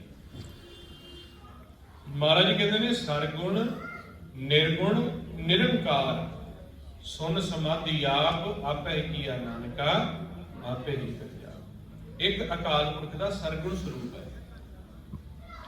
ਸਰਗੁਣ ਤੋਂ ਭਾਵ ਹੈ ਜਿੰਨਾ ਵੀ ਆਕਾਰ ਤੁਹਾਨੂੰ ਦਿਖਦਾ ਪਿਆ ਹੈ, ਚਾਹੇ ਮਾਨਸ ਜਾਮੇ ਦਾ ਆਕਾਰ ਹੈ, ਚਾਹੇ 84 ਲੱਖ ਜੂਨ ਦਾ ਆਕਾਰ ਹੈ, ਚਾਹੇ ਇਹ ਭਵਨ ਨੇ, ਚਾਹੇ ਰੁੱਖ ਬਿਰਖ ਪਹਾੜ ਨੇ, ਪਾਣੀ ਹੈ, ਅਗਨੀ ਹੈ, ਹਵਾ ਹੈ, ਇਹ ਸਾਰਾ ਅਕਾਲ ਪੁਰਖ ਦਾ ਸਰਗੁਣ ਆਕਾਰ ਹੈ। ਦੂਸਰੀ ਅਵਸਥਾ ਉਹਨਾਂ ਨੇ ਦੱਸੀ ਹੈ ਨਿਰਗੁਣ, ਜੋ ਸਰਗੁਣ ਨੂੰ ਚਲਾ ਰਿਹਾ ਹੈ, ਜਿਸ ਨੂੰ ਆਪਾਂ ਮਨ ਕਹਿ ਦਿੰਦੇ ਆ, ਆਤਮਾ ਕਹਿ ਦਿੰਦੇ ਆ, ਜੋ ਸੂਖਮ ਸਾਡੇ ਮਨ ਦੇ ਵਿੱਚ ਪ੍ਰਵੇਸ਼ ਹੋ ਕੇ ਇਸ ਨੂੰ ਚਲਾਉਂਦਾ ਹੈ, ਉਸ ਨੂੰ ਨਿਰਗੁਣ ਆਕਾਰ ਕਿਹਾ ਜਾਂਦਾ ਹੈ। ਸਾਡਾ ਮਨ ਨਿਰਗੁਣ ਹੈ, ਸਾਡੀ ਆਤਮਾ ਨਿਰਗੁਣ ਆਕਾਰ ਵਿੱਚ ਹੈ, ਸਾਡੇ ਵਿੱਚ ਅੰਦਰ ਵਸਣ ਵਾਲੇ 5 ਦੂਤ, ਧਰਮਰਾਜ, ਚਿੱਤਰਗੁਪਤ, ਜਿਨ੍ਹਾਂ ਦੀ ਗੁਰਬਾਣੀ ਵਿੱਚ ਗੱਲ ਆਈ ਹੈ, ਇਹ ਸਾਰੇ ਨਿਰਗੁਣ ਆਕਾਰ ਨੇ। ਇਹ ਨਿਰਗੁਣ ਦੇ ਵਿੱਚ ਪ੍ਰਗਟ ਹੋਏ। ਔਰ ਤੀਸਰਾ ਆਕਾਰ ਉਹਨਾਂ ਨੇ ਦੱਸਿਆ ਨਿਰੰਕਾਰ। ਹੁਣ ਜਿਵੇਂ ਬਹੁਤੇ ਜੀਵ ਸਰਗੁਣ ਦੀ ਹੀ ਪੂਜਾ ਕਰਦੇ ਨੇ, ਫੋਟੋ ਦਾ ਧਿਆਨ ਲੈਣਾ, ਪੱਥਰ ਦਾ ਧਿਆਨ ਲੈਣਾ, ਕਿਸੇ ਜਾਨਵਰ ਦਾ, ਪੰਛੀ ਦਾ ਧਿਆਨ ਲੈਣਾ। ਬਹੁਤੇ ਜੀਵ ਨਾ ਦਿਖਣ ਵਾਲੇ ਐਸੀਆਂ ਜੂਨਾਂ ਦੀ ਪੂਜਾ ਕਰਦੇ ਨੇ ਵੀ ਅਸੀਂ ਕਿਸੇ ਪਿਤਰਾਂ ਨੂੰ ਮੰਨਦੇ ਆ, ਅਸੀਂ ਪ੍ਰੇਤਾਂ ਨੂੰ ਮੰਨਦੇ ਆ, ਅਸੀਂ ਭੂਤਾਂ ਨੂੰ ਮੰਨਦੇ ਆ, ਉਹ ਉਹਨਾਂ ਦੀ ਕਰਦੇ। ਪਰ ਮਹਾਰਾਜ ਸੱਚੇ ਪਾਤਸ਼ਾਹ ਕਹਿੰਦੇ ਜੇ ਤੁਸੀਂ ਪੂਜਾ ਕਰਨੀ ਹੈ ਤਾਂ ਨਿਰੰਕਾਰ ਦੀ ਕਰੋ, ਜੋ ਸਰਗੁਣ ਦੇ ਵਿੱਚ ਵੀ ਸਮਾਇਆ ਤੇ ਨਿਰਗੁਣ ਦੇ ਵਿੱਚ ਵੀ ਸਮਾਇਆ। ਫਿਰ ਉਹ ਨਿਰੰਕਾਰ ਹੈ ਕਿੱਥੇ, ਜਿੱਥੇ ਅਸੀਂ ਉਸ ਦੀ ਬੈਠ ਕੇ ਪੂਜਾ ਕਰਨੀ ਹੈ। ਤਾਂ ਮਹਾਰਾਜ ਵਚਨ ਕਰਦੇ ਨੇ ਅੰਤਰ ਪੂਜਾ ਥਾਨ ਮੁਰਾਰਾ, ਜੋਤੀ ਜੋਤ ਮਿਲਾਵਣ ਹਾਰਾ। ਉਹ ਨਿਰੰਕਾਰ ਜਿਸ ਦੀ ਤੁਸੀਂ ਪੂਜਾ ਕਰਨੀ ਹੈ, ਉਹ ਅੰਤਰਗਤ ਤੁਹਾਡੇ ਸਰੀਰ ਦੇ ਵਿੱਚ ਸਮਾਇਆ ਹੋਇਆ ਹੈ। ਕਿੱਥੇ ਕਿ ਸਮਾਇਆ? ਅਸੀਂ ਰੋਜ਼ ਪੜ੍ਹਦੇ ਹਾਂ ਵੱਡਾ ਸਾਹਿਬ ਉੱਚਾ ਥਾਉ, ਉੱਚੇ ਉੱਪਰ ਉੱਚਾ ਨਾਉ, ਏਵੜ ਉੱਚਾ ਹੋਵੇ ਕੋਈ, ਤਿਸ ਉੱਚੇ ਕੋ ਜਾਣੈ ਸੋਏ। ਹੁਣ ਇਹ ਸਾਡੇ ਸਰੀਰ ਨੂੰ ਇੱਕ ਰੁੱਖ ਦਾ, ਇੱਕ ਬਿਰਖ ਦਾ ਇੱਕ ਸੰਬੋਧਨ ਕੀਤਾ ਹੋਇਆ। ਇਸ ਦੇ ਰੂਪ ਵਿੱਚ ਗੁਰਬਾਣੀ 'ਚ ਸਮਝਾਇਆ ਵੀ ਤੁਹਾਡਾ ਸਰੀਰ ਇੱਕ ਰੁੱਖ ਹੈ। ਇਸ ਦੇ ਵਿੱਚ ਅੰਮ੍ਰਿਤ ਦੇ ਫਲ ਵੀ ਲੱਗੇ ਹੋਏ ਆ, ਵਿਖਿਆ ਦੇ ਫਲ ਵੀ ਲੱਗੇ ਹੋਏ ਆ, ਤੇ ਮਨ ਇੱਕ ਪੰਛੀ ਹੈ। ਹੁਣ ਮਨ ਨੇ ਇਸ ਰੁੱਖ ਦੇ ਉੱਪਰੋਂ ਕਿਹੜੇ ਕੌੜੇ ਫਲ ਚੁਗਣੇ ਆ, ਵਿਖਿਆ ਦੇ ਫਲ ਚੁਗਣੇ ਆ ਜਾਂ ਮਿੱਠੇ ਅੰਮ੍ਰਿਤ ਦੇ ਫਲ ਚੁਗਣੇ, ਇਹ ਆਪਣੇ ਉੱਪਰ ਮਨਸਾ ਹੈ। ਹੁਣ ਮਹਾਰਾਜ ਨੇ ਸਾਨੂੰ ਦੱਸਿਆ ਇਸ ਬਿਰਖ ਦੀ ਉਚਾਈ ਦੇ ਉੱਪਰ ਵੱਡਾ ਸਾਹਿਬ ਉੱਚਾ ਥਾਉ, ਉੱਚੇ ਉੱਪਰ ਉੱਚਾ ਨਾਉ। ਹੁਣ ਸਾਡੇ ਸਰੀਰ ਦੇ ਵਿੱਚ ਸਭ ਤੋਂ ਉੱਚਾ ਕੀ ਹੈ? ਆ ਸਾਡਾ ਮਸਤਕ। ਉੱਚੇ ਉੱਪਰ ਉੱਚਾ ਥਾਉ, ਇਸ ਤੋਂ ਉੱਪਰ ਫਿਰ ਉੱਚਾ ਸਾਡਾ ਤਾਲੂ ਆ ਜਾਂਦਾ ਹੈ। ਤੇ ਮਹਾਰਾਜ ਸੱਚੇ ਪਾਤਸ਼ਾਹ ਕਹਿੰਦੇ ਵੱਡਾ ਸਾਹਿਬ ਉੱਥੇ ਬੈਠਾ ਹੈ, ਕਿਉਂਕਿ ਗੁਰਬਾਣੀ ਗੁਰੂ ਦੇ ਵਿੱਚ ਜੋ ਬ੍ਰਹਮ ਦੇ ਰਤਨ ਦਿੱਤੇ ਨੇ, ਉਹ ਗੁੱਜੀ ਜਿਹੜੀ ਆ, ਗੁੱਜੀ ਬਾਤ ਪਾ ਕੇ ਉਸ ਦੇ ਵਿੱਚ ਸਮਝਾਏ। ਹੁਣ ਕੋਈ ਸਮਝੇ ਵੱਡਾ ਸਾਹਿਬ ਉੱਚਾ ਥਾਉ, ਉੱਚੇ ਉੱਪਰ ਉੱਚਾ ਨਾ, ਇਹ ਵੱਡਾ ਉੱਚਾ ਹੋਊਗਾ ਕੋਈ। ਫਿਰ ਜੇ ਸੌਖਾ ਕਰਕੇ ਅਸੀਂ ਕਹਿੰਦੇ ਗੁਰੂ ਸਾਹਿਬ ਨੂੰ ਵੀ ਸੌਖਾ ਕਰਕੇ ਸਾਨੂੰ ਸਮਝਾ ਦਿਓ। ਮਹਾਰਾਜ ਕਹਿੰਦੇ ਨੇ ਮਸਤਕ ਪਦਮ ਦੁਆਲੇ ਮਣੀ, ਮਾਹੇ ਨਿਰੰਜਨ ਤ੍ਰੈ ਭਵਨ ਧਣੀ, ਪੰਜ ਸ਼ਬਦ ਨਿਰਮਾਇਲ ਬਾਜੇ, ਢੁਲ ਕੇ ਚਵਰ ਸੰਤ ਕਰਤਾ। ਮਹਾਰਾਜ ਕਹਿੰਦੇ ਜੋ ਤੁਹਾਡਾ ਮਸਤਕ ਹੈ, ਮਸਤਕ ਦੇ ਵਿੱਚ ਇੱਕ ਪਦਮ ਹੈ, ਪਦਮ ਦੇ ਵਿੱਚ ਉਹ ਮਣੀ ਹੈ। ਪਦਮ ਕਿਸ ਨੂੰ ਕਹਿ ਦਿੱਤਾ ਜਾਂਦਾ ਹੈ? ਆ ਮਸਤਕ ਦੇ ਸੈਂਟਰ ਵਿੱਚ ਇੱਕ ਉਬਾਰ ਬਣਦਾ ਹੈ, ਇਸ ਨੂੰ ਪਦਮ ਕਿਹਾ ਜਾਂਦਾ। ਕਹਿੰਦੇ ਮਸਤਕ ਪਦਮ ਦੁਆਲੇ ਮਣੀ, ਮਾਹੇ ਨਿਰੰਜਨ ਤ੍ਰੈ ਭਵਨ ਧਣੀ। ਉਸ ਮਣੀ ਦੇ ਵਿੱਚ ਤਿੰਨਾਂ ਭਵਨਾਂ ਦਾ ਧਣੀ ਹੈ ਨਿਰੰਜਨ। ਤੇ ਨਿਸ਼ਾਨੀ ਦੱਸ ਦਿੱਤੀ ਪੰਜ ਸ਼ਬਦ ਨਿਰਮਾਇਲ ਬਾਜੇ। ਕਹਿੰਦੇ ਜਦੋਂ ਤੁਸੀਂ ਉਸ ਅਵਸਥਾ ਦੇ ਵਿੱਚ ਜਾਓਗੇ, ਉੱਥੇ ਪੰਜ ਸ਼ਬਦ ਬੜੇ ਹੀ ਨਿਰਮਲ ਧੁਨ ਦੇ ਵਿੱਚ ਵੱਜਦੇ ਪਏ। ਕਿਹੜੇ ਕਿਹੜੇ ਸ਼ਬਦ ਨੇ? ਪੰਜ ਸ਼ਬਦ ਨਿਰਮਾਇਲ ਬਾਜੇ, ਢੁਲਕੀ, ਚਵਰ, ਸੰਖ, ਘਣ, ਗਜ। ਜਿਵੇਂ ਢੋਲਕੀ ਵੱਜਦੀ ਹੈ, ਚਵਰ, ਸੰਖ, ਘਣ, ਗਰਜ ਪੈਂਦੀ ਹੈ। ਤੇ ਮਹਾਰਾਜ ਜੀ ਕਹਿੰਦੇ ਜੇ ਤੁਸੀਂ ਮਿਲਾਪ ਕਰਨਾ ਤਾਂ ਉੱਥੇ ਜਾ ਕੇ ਕਰ ਸਕਦੇ, ਪਰ ਉੱਥੇ ਕਿਵੇਂ ਮਸਤਕ ਤੇ ਵੱਡੇ ਸਾਹਿਬ ਦੇ ਕੋਲ ਉੱਚੇ ਥਾਂ ਦੇ ਵਿੱਚ ਕਿਵੇਂ ਜਾਇਆ ਜਾਵੇ, ਕਿਵੇਂ ਮਸਤਕ ਦੀ ਮਣੀ ਤੇ ਜਾਇਆ ਜਾਵੇ? ਤਾਂ ਫਿਰ ਸਾਨੂੰ ਸੱਚੇ ਪਾਤਸ਼ਾਹ ਨੇ ਦੱਸਿਆ, ਪਵਨ ਆਰੰਭ ਸਤਿਗੁਰ ਮਤ ਮੇਲਾ, ਸ਼ਬਦ ਗੁਰੂ ਸੁਰਤ ਤੋਂ ਨ ਚੇਲਾ। ਮਹਾਰਾਜ ਜੀ ਕਹਿੰਦੇ ਨੇ ਕਿ ਜੇ ਮਿਲਾਪ ਕਰਨਾ ਹੈ ਤਾਂ ਫਿਰ ਸੁਰਤੀ ਦੇ ਰਾਹੀਂ ਤੁਸੀਂ ਮਿਲਾਪ ਕਰ ਸਕਦੇ ਹੋ। ਕਿਸ ਦੇ ਸੁਰਤੀ ਨੂੰ ਕਿਵੇਂ ਲੈ ਕੇ ਜਾਣਾ? ਕਹਿੰਦੇ ਉਹ ਜਿਹੜਾ ਸ਼ਬਦ ਹੈ, ਸ਼ਬਦ ਦੇ ਨਾਲ ਆਪਦੀ ਸੁਰਤੀ ਨੂੰ ਜੋੜ ਕੇ ਜਿਵੇਂ ਜਿਵੇਂ ਸ਼ਬਦ ਦੀ ਆਵਾਜ਼ ਨੂੰ ਤੁਸੀਂ ਸੁਣਦੇ ਜਾਓਗੇ ਤੇ ਮਹਾਰਾਜ ਕਹਿੰਦੇ ਸਹਿਜ ਸੁਭਾਅ ਸ਼ਬਦ ਸਹਿਜ ਦੀ ਅਵਸਥਾ ਦੇ ਵਿੱਚ ਤੁਹਾਡੇ ਮਨ ਨੂੰ ਲੈ ਕੇ ਅੱਗੇ ਦੀ ਅੱਗੇ ਸਫ਼ਰ ਕਰਦਾ ਰਹੇ। ਮਹਾਰਾਜ ਕਹਿੰਦੇ ਧੁਨ ਮੇ ਧਿਆਨ, ਧਿਆਨ ਮੇ ਜਾਣਿਆ ਗੁਰਮੁਖ ਅਕਥ ਕਹਾਣੀ। ਜੇ ਆਪਾਂ ਪੜ੍ਹਦੇ ਹਾਂ ਸੁਣਿਆ ਲੱਗ ਗਿਆ ਸਹਿਜ ਧਿਆਨ। ਉਹ ਕਹਿੰਦੇ ਆ ਜਿਸ ਨੂੰ ਤੂੰ ਅੱਜ ਤੱਕ ਬਾਹਰ ਪੱਥਰ ਵਿੱਚ ਲੱਭ ਰਿਹਾ ਸੀਗਾ, ਮੜੀ 'ਚ ਲੱਭ ਰਿਹਾ ਸੀਗਾ, ਇੱਕ ਹਿੰਦੂ ਨੂੰ ਸਮਝਾਉਂਦੇ ਆ, ਮੁਸਲਮਾਨ ਨੂੰ ਸਮਝਾਉਂਦੇ ਆ, ਉਹ ਤੇਰੇ ਮਸਤਕ ਤੇ ਬੈਠਾ ਤੈਨੂੰ ਦੇਖ ਰਿਹਾ, ਜੋਤ ਸਰੂਪ ਹੋ ਕੇ ਤੈਨੂੰ ਦੇਖ ਰਿਹਾ ਹੈ। ਔਰ ਉਸ ਮਸਤਕ ਤੇ ਉਸ ਨੂੰ ਲੱਭਣ ਦੇ ਲਈ ਤੈਨੂੰ ਸ਼ਬਦ ਗੁਰੂ ਦਾ ਚੇਲਾ ਬਣਨਾ ਪੈਣਾ। ਸ਼ਬਦ ਗੁਰੂ ਸੁਰਤ ਤੋਂ ਚੇਲਾ। ਹੁਣ ਸ਼ਬਦ ਗੁਰੂ ਕੀ ਹੈ? ਆਪਾਂ ਨੂੰ ਦੂਜਾ ਵਚਨ ਦੱਸਿਆ, ਧੁਨ ਮੇ ਧਿਆਨ, ਧਿਆਨ ਮੇ ਜਾਣਿਆ ਗੁਰਮੁਖ ਕਥ ਕਹਾਣੀ। ਸ਼ਬਦ ਗੁਰੂ ਦਾ ਉਚਾਰਨ ਜਦੋਂ ਅਸੀਂ ਮੁਖ ਦੇ ਵਿੱਚੋਂ ਕਰਦੇ ਹਾਂ, ਆਪ ਦੇ ਆਵਾਜ਼ ਦੀ ਧੁਨ ਦੇ ਵਿੱਚ ਅਸੀਂ ਧਿਆਨ ਰੱਖ ਕੇ ਉਸ ਦੇ ਵਿੱਚ ਸੁਰਤੀ ਨੂੰ ਜੋੜਨਾ ਹੁੰਦਾ। ਜਿਵੇਂ ਅਸੀਂ ਵਚਨ ਕਰਦੇ ਹਾਂ, ਮਹਾਰਾਜ ਕਹਿੰਦੇ ਨੇ ਵਾਹਿਗੁਰੂ ਗੁਰਮੰਤਰ ਹੈ ਜਪ ਹੋਮੈ ਹੋਈ। ਤੇ ਆਪਾਂ ਗੁਰਮੰਤਰ ਦੀ ਆਵਾਜ਼ ਨੂੰ ਸਵਾਸ ਗ੍ਰਾਸ ਜਾਪ ਕਰਦੇ ਹਾਂ। ਜਿਨ੍ਹਾਂ ਸਾਸ ਗਿਰਾਸ ਨਾ ਵਿਸਰੈ, ਹਰ ਨਾਮਾ ਮਨ ਮੰਤ, ਧੰਨ ਸੇ ਸਈ ਨਾਨਕਾ ਪੂਰਨ ਸੋਈ ਸੰਤ। ਹੁਣ ਆਪਾਂ ਕਿਵੇਂ ਕਰਦੇ ਹਾਂ? ਵਾਹਿਗੁਰੂ ਵਾਹਿਗੁਰੂ। ਜਦੋਂ ਇਸ ਤਰ੍ਹਾਂ ਉਚਾਰਨ ਕਰਦੇ ਹਾਂ ਤੇ ਆਪ ਦੀ ਆਵਾਜ਼ ਨੂੰ ਆਪ ਸੁਣਨਾ। ਸ਼ਬਦ ਗੁਰੂ ਕੀ ਹੋ ਗਿਆ? ਵਾਹਿਗੁਰੂ। ਸੁਰਤੀ ਹੋ ਗਿਆ ਸਾਡਾ ਮਨ, ਤੇ ਧੁਨ ਹੋ ਗਈ ਜਿਹੜੀ ਮੁਖ ਦੇ ਵਿੱਚੋਂ ਨਿਕਲਦੀ ਪਈ ਆ। ਸੁਰਤ ਨੂੰ ਧੁਨ ਦਾ ਚੇਲਾ ਬਣਾਉਣਾ ਸ਼ਬਦ ਗੁਰੂ। ਔਰ ਜਿਵੇਂ ਜਿਵੇਂ ਧੁਨ ਦੇ ਵਿੱਚ ਸਾਡੀ ਬਿਰਤੀ ਇਕਾਗਰ ਹੁੰਦੀ ਜਾਊਗੀ, ਆਪ ਦੀ ਆਵਾਜ਼ ਨੂੰ ਅਸੀਂ ਆਪ ਸੁਣਦੇ ਜਾਵਾਂਗੇ ਗੁਰਮੁਖ ਪਿਆਰਿਓ, ਤਾਂ ਇਹ ਅਸੀਂ ਦੇਖਦੇ ਹਾਂ ਕਿ ਜਿਵੇਂ ਜਿਵੇਂ ਅਸੀਂ ਜਾਪ ਕਰਦੇ ਜਾਵਾਂਗੇ, ਆਪਣਾ ਇਹ ਸਰੀਰ ਜਿਹੜਾ ਹੈ ਇਹ ਵਿਚਾਰਾਂ ਤੋਂ ਫੁਰਨਿਆਂ ਤੋਂ ਰਹਿਤ ਹੋ ਕੇ ਇੱਕ ਆਨੰਦ ਅਵਸਥਾ ਦੇ ਵਿੱਚ ਬਣਦਾ ਜਾਂਦਾ। ਇਹ ਹੌਲਾ ਹੁੰਦਾ ਜਾਏਗਾ। ਹੁਣ ਤਾਂ ਸਾਡਾ ਸਰੀਰ ਭਾਰਾ ਹੈ, ਵਿਚਾਰ ਫੁਰਨੇ ਚੱਲਦੇ ਆ, ਔਰ ਆਪਾਂ ਜਪ ਤਪ ਵੀ ਕਰਦੇ ਹਾਂ ਤੇ ਬੜਾ ਜ਼ੋਰ ਲਾ ਕੇ ਕਰਦੇ ਹਾਂ। ਪਰ ਜਿਵੇਂ ਜਿਵੇਂ ਅਸੀਂ ਸਿਮਰਨ ਦਾ ਅਭਿਆਸ ਕਰਦੇ ਜਾਵਾਂਗੇ, ਆਪ ਦੀ ਆਵਾਜ਼ ਦੇ ਵਿੱਚ ਧਿਆਨ ਧਰ ਕੇ ਇਸ ਨੂੰ ਸੁਣਦੇ ਜਾਵਾਂਗੇ ਸ਼ਬਦ ਨੂੰ, ਉਵੇਂ ਉਵੇਂ ਸਾਡਾ ਸਰੀਰ ਹੌਲਾ ਹੁੰਦਾ ਜਾਏਗਾ। ਕੱਲੀ ਸੁਰਤੀ ਰਹਿੰਦੀ ਜਾਏਗੀ, ਕੱਲਾ ਨਾਮ ਸ਼ਬਦ ਦੀ ਆਵਾਜ਼ ਰਹਿੰਦੀ ਜਾਏਗੀ। ਅਸੀਂ ਦੇਖਾਂਗੇ ਸਾਨੂੰ ਸਾਡੇ ਮਸਤਕ, ਸਾਡੇ ਨੇਤਰ, ਸਾਡੇ ਕੰਨ, ਆਹ ਧੜ, ਲੱਤਾਂ, ਬਾਹਾਂ ਇਹ ਮਹਿਸੂਸ ਹੋਣੀਆਂ ਹਟ ਜਾਂਦੀਆਂ, ਕੱਲਾ ਸ਼ਬਦ ਦੀ ਆਵਾਜ਼ ਰਹਿ ਜਾਏਗੀ। ਜਿਵੇਂ ਜਿਵੇਂ ਸ਼ਬਦ ਦੀ ਆਵਾਜ਼ ਰਹਿੰਦੀ ਜਾਏਗੀ, ਮੁਖ ਦਾ ਬੋਲ ਸਿਰਫ ਸਾਡੇ ਕੰਨਾਂ ਨੂੰ ਸੁਣਾਈ ਦਿੰਦਾ ਜਾਏਗਾ। ਅਸੀਂ ਸਮਾਧ ਅਵਸਥਾ ਦੇ ਵਿੱਚ ਹੁੰਦੇ ਜਾਵਾਂਗੇ। ਪ੍ਰਭ ਕੀ ਉਸਤਤ ਕਰੋ ਸੰਤ ਮੀਤ, ਸਾਵਧਾਨ ਇਕਾਗਰ ਜੀ। ਸਾਵਧਾਨ ਹੋ ਕੇ, ਇੱਕ ਚਿੱਤ ਹੋ ਕੇ ਤੇ ਮਾਲਕ ਦੀ ਆਪਾਂ ਉਸਤਤ ਕਰਾਂਗੇ। ਉਸਤਤ ਕਰਨ ਦਾ ਕੀ ਕਰਨਾ? ਉਸਤਤ ਮਨ ਮੈਂ ਕਰ ਨਿਰੰਕਾਰ, ਕਰ ਮਨ ਮੇਰੇ ਸਤ ਵਿਵਹਾਰ। ਨਿਰਮਲ ਰਸਨਾ ਅੰਮ੍ਰਿਤ ਪੀਓ, ਸਦਾ ਸੁਹੇਲਾ ਕਰ ਲੈ ਜੀਓ।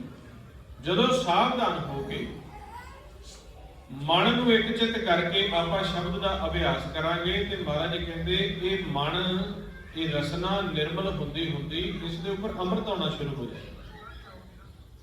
ਔਰ ਸਰੀਰ ਸਾਡਾ ਸਹਿਜ ਦੇ ਵਿੱਚ ਜਾਣਾ ਸ਼ੁਰੂ ਹੋ ਜਾਏ। ਤੇ ਫਿਰ ਗੁਰੂ ਨਾਨਕ ਦੇਵ ਸੱਚੇ ਪਾਤਸ਼ਾਹ ਕਹਿੰਦੇ ਆ, ਜਦੋਂ ਤੁਸੀਂ ਸ਼ਬਦ ਦੇ ਨਾਲ ਸੁਰਤੀ ਜੋੜ ਕੇ ਸਹਿਜ ਦੇ ਵਿੱਚ ਜਾਂਦਿਆਂ ਜਾਂਦਿਆਂ ਉਸ ਸੁਨ ਮੰਡਲ ਦੇ ਵਿੱਚ ਪਹੁੰਚ ਗਏ ਜਿੱਥੇ ਮਹਾਰਾਜ ਆਪ ਵਿਰਾਜਮਾਨ। ਬਚਨ ਕੀਤਾ ਹੈ, ਸੁਨ ਮੰਡਲ ਇੱਕ ਜੋਗੀ ਬੈਸੈ, ਨਾਰ ਨਾ ਪੁਰਖ ਕਹੋ ਕੈਸੇ। ਕਹਿੰਦੇ ਉਹ ਜੋਗੀ ਜਿਹੜਾ ਹੈ ਜਿਸ ਦੇ ਨਾਲ ਤੁਸੀਂ ਮਿਲਾਪ ਕਰਨਾ ਹੈ, ਉਹ ਸੁਨ ਮੰਡਲ ਦੇ ਵਿੱਚ ਬੈਠਾ ਹੈ ਗੁਰਮੁਖ ਪਿਆਰਿਓ। ਪਰ ਸੁਨ ਮੰਡਲ 'ਚ ਜਿਹੜਾ ਜੋਗੀ ਬੈਠਾ ਨਾ ਉਹ ਨਾਰ ਹੈ ਨਾ ਪੁਰਖ ਹੈ, ਉਹ ਪ੍ਰਕਾਸ਼ ਰੂਪ ਅਕਾਲੀ ਆਪ ਨਿਰੰਕਾਰ ਜੋਤ ਹੈ। ਉਸੇ ਦੇ ਨਾਲ ਤੁਸੀਂ ਮਿਲਾਪ ਕਰਨਾ ਹੈ।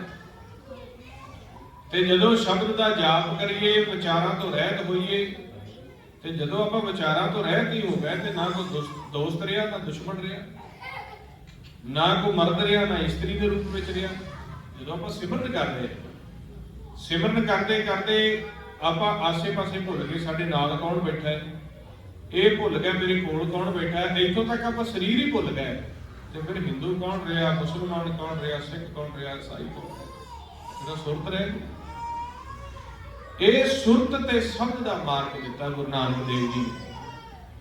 ਜੋ ਜੀਵ ਉਹਨਾਂ ਦੀ ਇਸ ਤਰ੍ਹਾਂ ਗੱਲ ਨੂੰ ਸੁਣਦਾ, ਉਹਨਾਂ ਦੀ ਗੱਲ ਨੂੰ ਸੁਣ ਕੇ ਉਸੇ ਸ਼ਬਦ ਸੁਰਤ ਦੇ ਮਾਰਗ ਦੇ ਰਸਤੇ ਨੂੰ ਅਪਣਾ ਕੇ ਉਸ ਤਰ੍ਹਾਂ ਜਪਦਾ ਜਪਦਾ ਜਪਦਾ ਜਿਵੇਂ ਉਹ ਆਪ ਦੇ ਅੰਤਰਗਤ ਉਸ ਸੁਨ ਦੇ ਵਿੱਚ ਉਤਰਦਾ ਜਾਂਦਾ, ਜਿਸ ਦੇ ਬਾਰੇ ਮਹਾਰਾਜ ਕਹਿੰਦੇ ਨੇ ਸੁਨ ਸਮਾਦ ਅਨਹਤ ਤਹਿ ਨਾਦ, ਕਹਿਣ ਨਾ ਜਾਈ ਅਚਰਜ।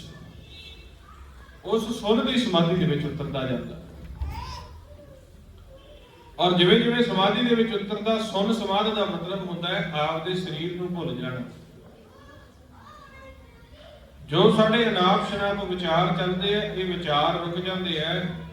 ਅਸੀਂ ਆਪਾ ਭੁੱਲ ਜਾਂਦੇ ਆ, ਆਸੇ ਪਾਸੇ ਦਾ ਭੁੱਲ ਜਾਂਦੇ ਆ, ਸਰੀਰ ਨੂੰ ਵੀ ਭੁੱਲ ਜਾਂਦੇ ਆ। ਸਿਰਫ ਇੱਕ ਰਹਿ ਜਾਂਦਾ ਹੈ, ਇਸ ਗ੍ਰਹਿ ਮੈਂ ਕੋਈ ਜਾਣਤ ਰਹਿ, ਸਾਬਤ ਵਸਤ ਉਹ ਆਪਣੀ। ਇੱਕ ਮਨ ਜਾਗਰਤ ਅਵਸਥਾ ਦੇ ਵਿੱਚ ਰਹਿੰਦਾ ਹੈ। ਉਹ ਫਿਰ ਅੰਦਰੋਂ ਉਸ ਅਨਹਤ ਨਾਦ ਦੀ ਆਵਾਜ਼ ਨੂੰ ਸੁਣਦਾ ਹੈ ਤੇ ਸੁਣ ਕੇ ਉਸ ਮਾਲਕ ਨਾਲ ਮਿਲਾਪ ਕਰਦਾ। ਜਦੋਂ ਇਸ ਤਰੀਕੇ ਗੁਰੂ ਨਾਨਕ ਸੱਚੇ ਪਾਤਸ਼ਾਹ ਜੀ ਦੇ ਉਪਦੇਸ਼ ਨੂੰ ਉਹਨਾਂ ਕਮਾਇਆ, ਜੋ ਅੰਦਰੋਂ ਚਾਨਣ ਹੋਇਆ, ਜੋ ਅੰਦਰੋਂ ਧੁਨਾਂ ਦੀਆਂ ਆਵਾਜ਼ਾਂ ਸੁਣੀਆਂ, ਉਹ ਇੱਕ ਹਿੰਦੂ ਨੂੰ ਵੀ ਉਹੀ ਸੁਣੀਆਂ, ਮੁਸਲਮਾਨ ਨੂੰ ਵੀ ਉਹੀ ਸੁਣੀਆਂ, ਈਸਾਈ ਨੂੰ ਵੀ ਉਹੀ ਸੁਣੀਆਂ। ਉਹੀ ਦਰਸ਼ਨ ਹੋਏ, ਉਹੀ ਪ੍ਰਕਾਸ਼ ਰੂਪੀ ਚਰਨ ਕਮਲਾਂ ਦੇ ਦਰਸ਼ਨ ਹੋਏ ਤੇ ਉੱਥੇ ਗੱਲ ਮੰਨ ਗਏ ਵੀ ਵਾਕਿਆ ਸਾਡਾ ਮੂਲ ਇੱਕ ਹੈ, ਅਸੀਂ ਇੱਕੋ ਜਗ੍ਹਾ ਤੋਂ ਆਏ। ਸਾਡੇ ਵਿੱਚ ਕੋਈ ਵਖਰੇਵਾ ਨਹੀਂ।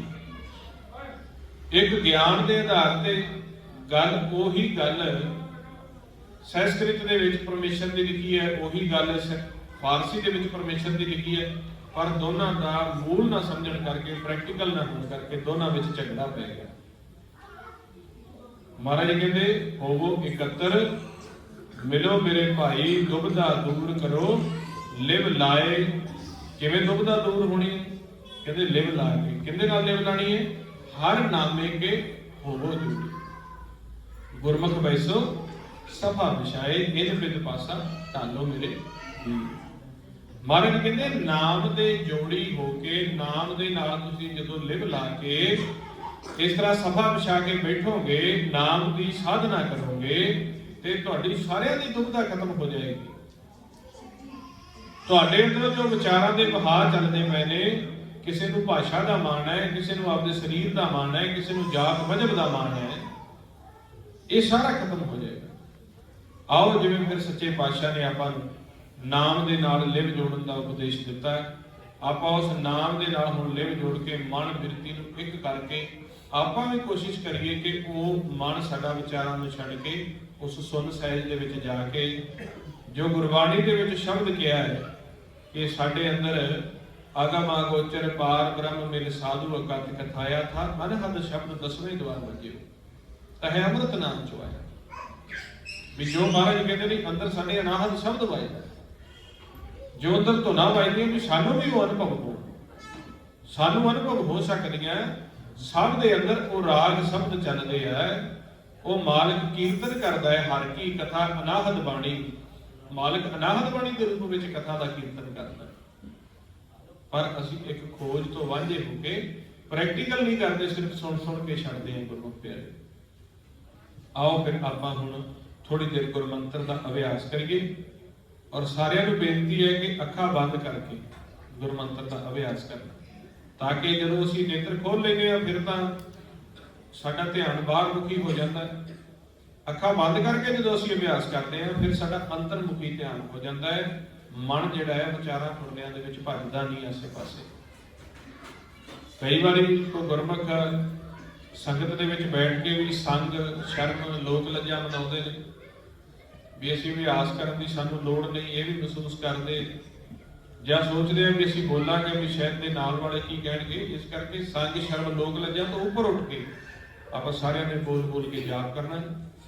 श्वास ग्रास बोल बोल के आओ आपां गुरमंत्र का जाप करके बिरती नूं एकाग्रता दे विच लैके आइए और अनुभव करिए भी किस तरीके गुरु नानक साहब ने वो भुले भटके जीवां नूं नाम जपा के सहज दे विच लैके आंदा। जो आपां जपदे हैं जपण ते अपने अंदर सहज बनदी आ, फिर आपां नूं पता लगदा भी इस तरह बाबा जी उन्हां नूं सहज दे विच लैके आए ते आपां भी सहज विच आउणा बहुत जरूरी है। क्योंकि साडे अंदर भी अज दुविधा आ गई है, असीं भी मिलाप दा अनुभव नहीं कीता, असीं भी दुविधा दे विच आके धड़े बनाए हुए हैं, वक्खो वक्खरे गुरुद्वारे बनाए हुए हैं, वक्खो वक्खरे मंदिर बनाए हुए हैं, वक्खो वक्खरियां मस्जिदां बनाईयां होईयां, आपां भी धड़ियां च। ते साडे गुरु साहब ने तां चारे वर्ण एक कर दित्ते सी, असीं आपस च एक नहीं हो रहे। ते कहानी की है? शब्द की कमाई विसरी हुई है, इकल्ला ज्ञान ही है। ते ज्ञान दे विच तां मैं कह दियांगा मेरे वाला ठीक है, तुसीं कह दिओगे तुहाडे वाला ठीक है, ते आपां ज्ञान करते करते ही आपस दे विच लड़ पवांगे भी ये तू गलत कर रहा है, मेरी आ सुन, मैं कहना तेरी मैं क्यों सुना, तू मेरी सुन। ते दोनों दे विच लड़ाई का कारण की है? जे दोनों शब्द जपणगे उत्थे दोनों का ज्ञान खत्म हो जाएगा, कमाई शुरू हो गई, दोनों बैठ जाएंगे। ते फिर सानू गुरुद्वारे मंदिर मस्जिदां वक्खो वक्खरियां कौमां लई बनाउण दी लोड़ नहीं। फिर तो एक तो दो मंदिर गुरुद्वारे मस्जिद तां बन के भी काठ ही इन्ना हो जाता जी, की करिए बिल्डिंग छोटी रह जाती है। फिर तो भावें चार बना। हुण जिहड़े मजहब के नाम से वंडे हुए ना भी ये फलानी कौम का है, फलाणियां का फलाणियां का है, ये तो वखरेवा है, दुबदा है, धड़े। आओ जिस शब्द की ताकत के नाल प्यार प्रगट हो जाता है। गुरु नानक साहब ने चारे वर्ण एक कर दिते हैं। आओ आपां भी उस शब्द की आराधना करिए और उस जोत निरंजन के नाल साडा मिलाप हो जाए जो मस्तक ते बैठा है, साडे रोम रोम विच बैठा है, जिसका नाद चारे पासे गूंज रहा है। आओ जी सारे नेत्र बंद करके बोल बोल के शब्द का अभ्यास शुरू करो जी। वाहिगुरू वाहिगुरू वाहिगुरू वाहिगुरू वाहिगुरू वाहिगुरू वाहिगुरू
बोल बोल के करना सारे ने, अखा बंद रखनी सारे ने।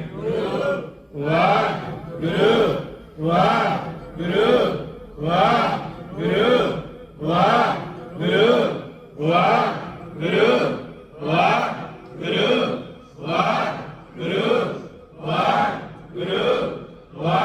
वाहिगुरू वाहिगुरू वाहिगुरू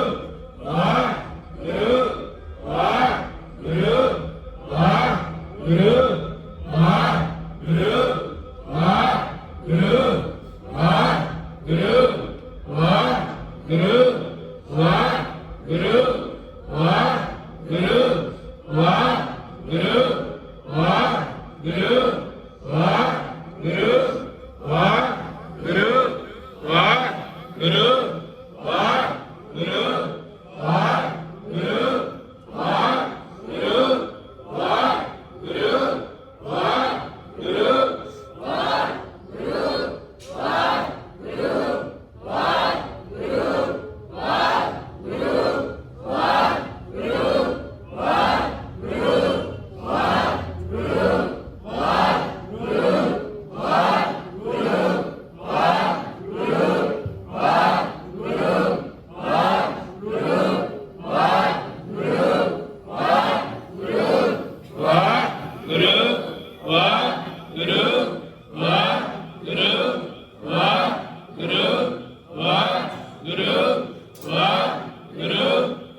का खालसा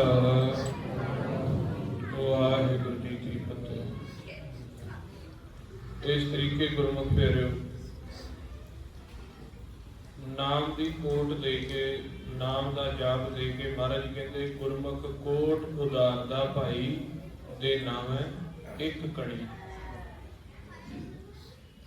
ये नाम की एक कणी दे नाल करोड़ों का उधार कर दिता है गुरमुख, जिवें गुरु नानक सच्चे पातशाह जी ने किया।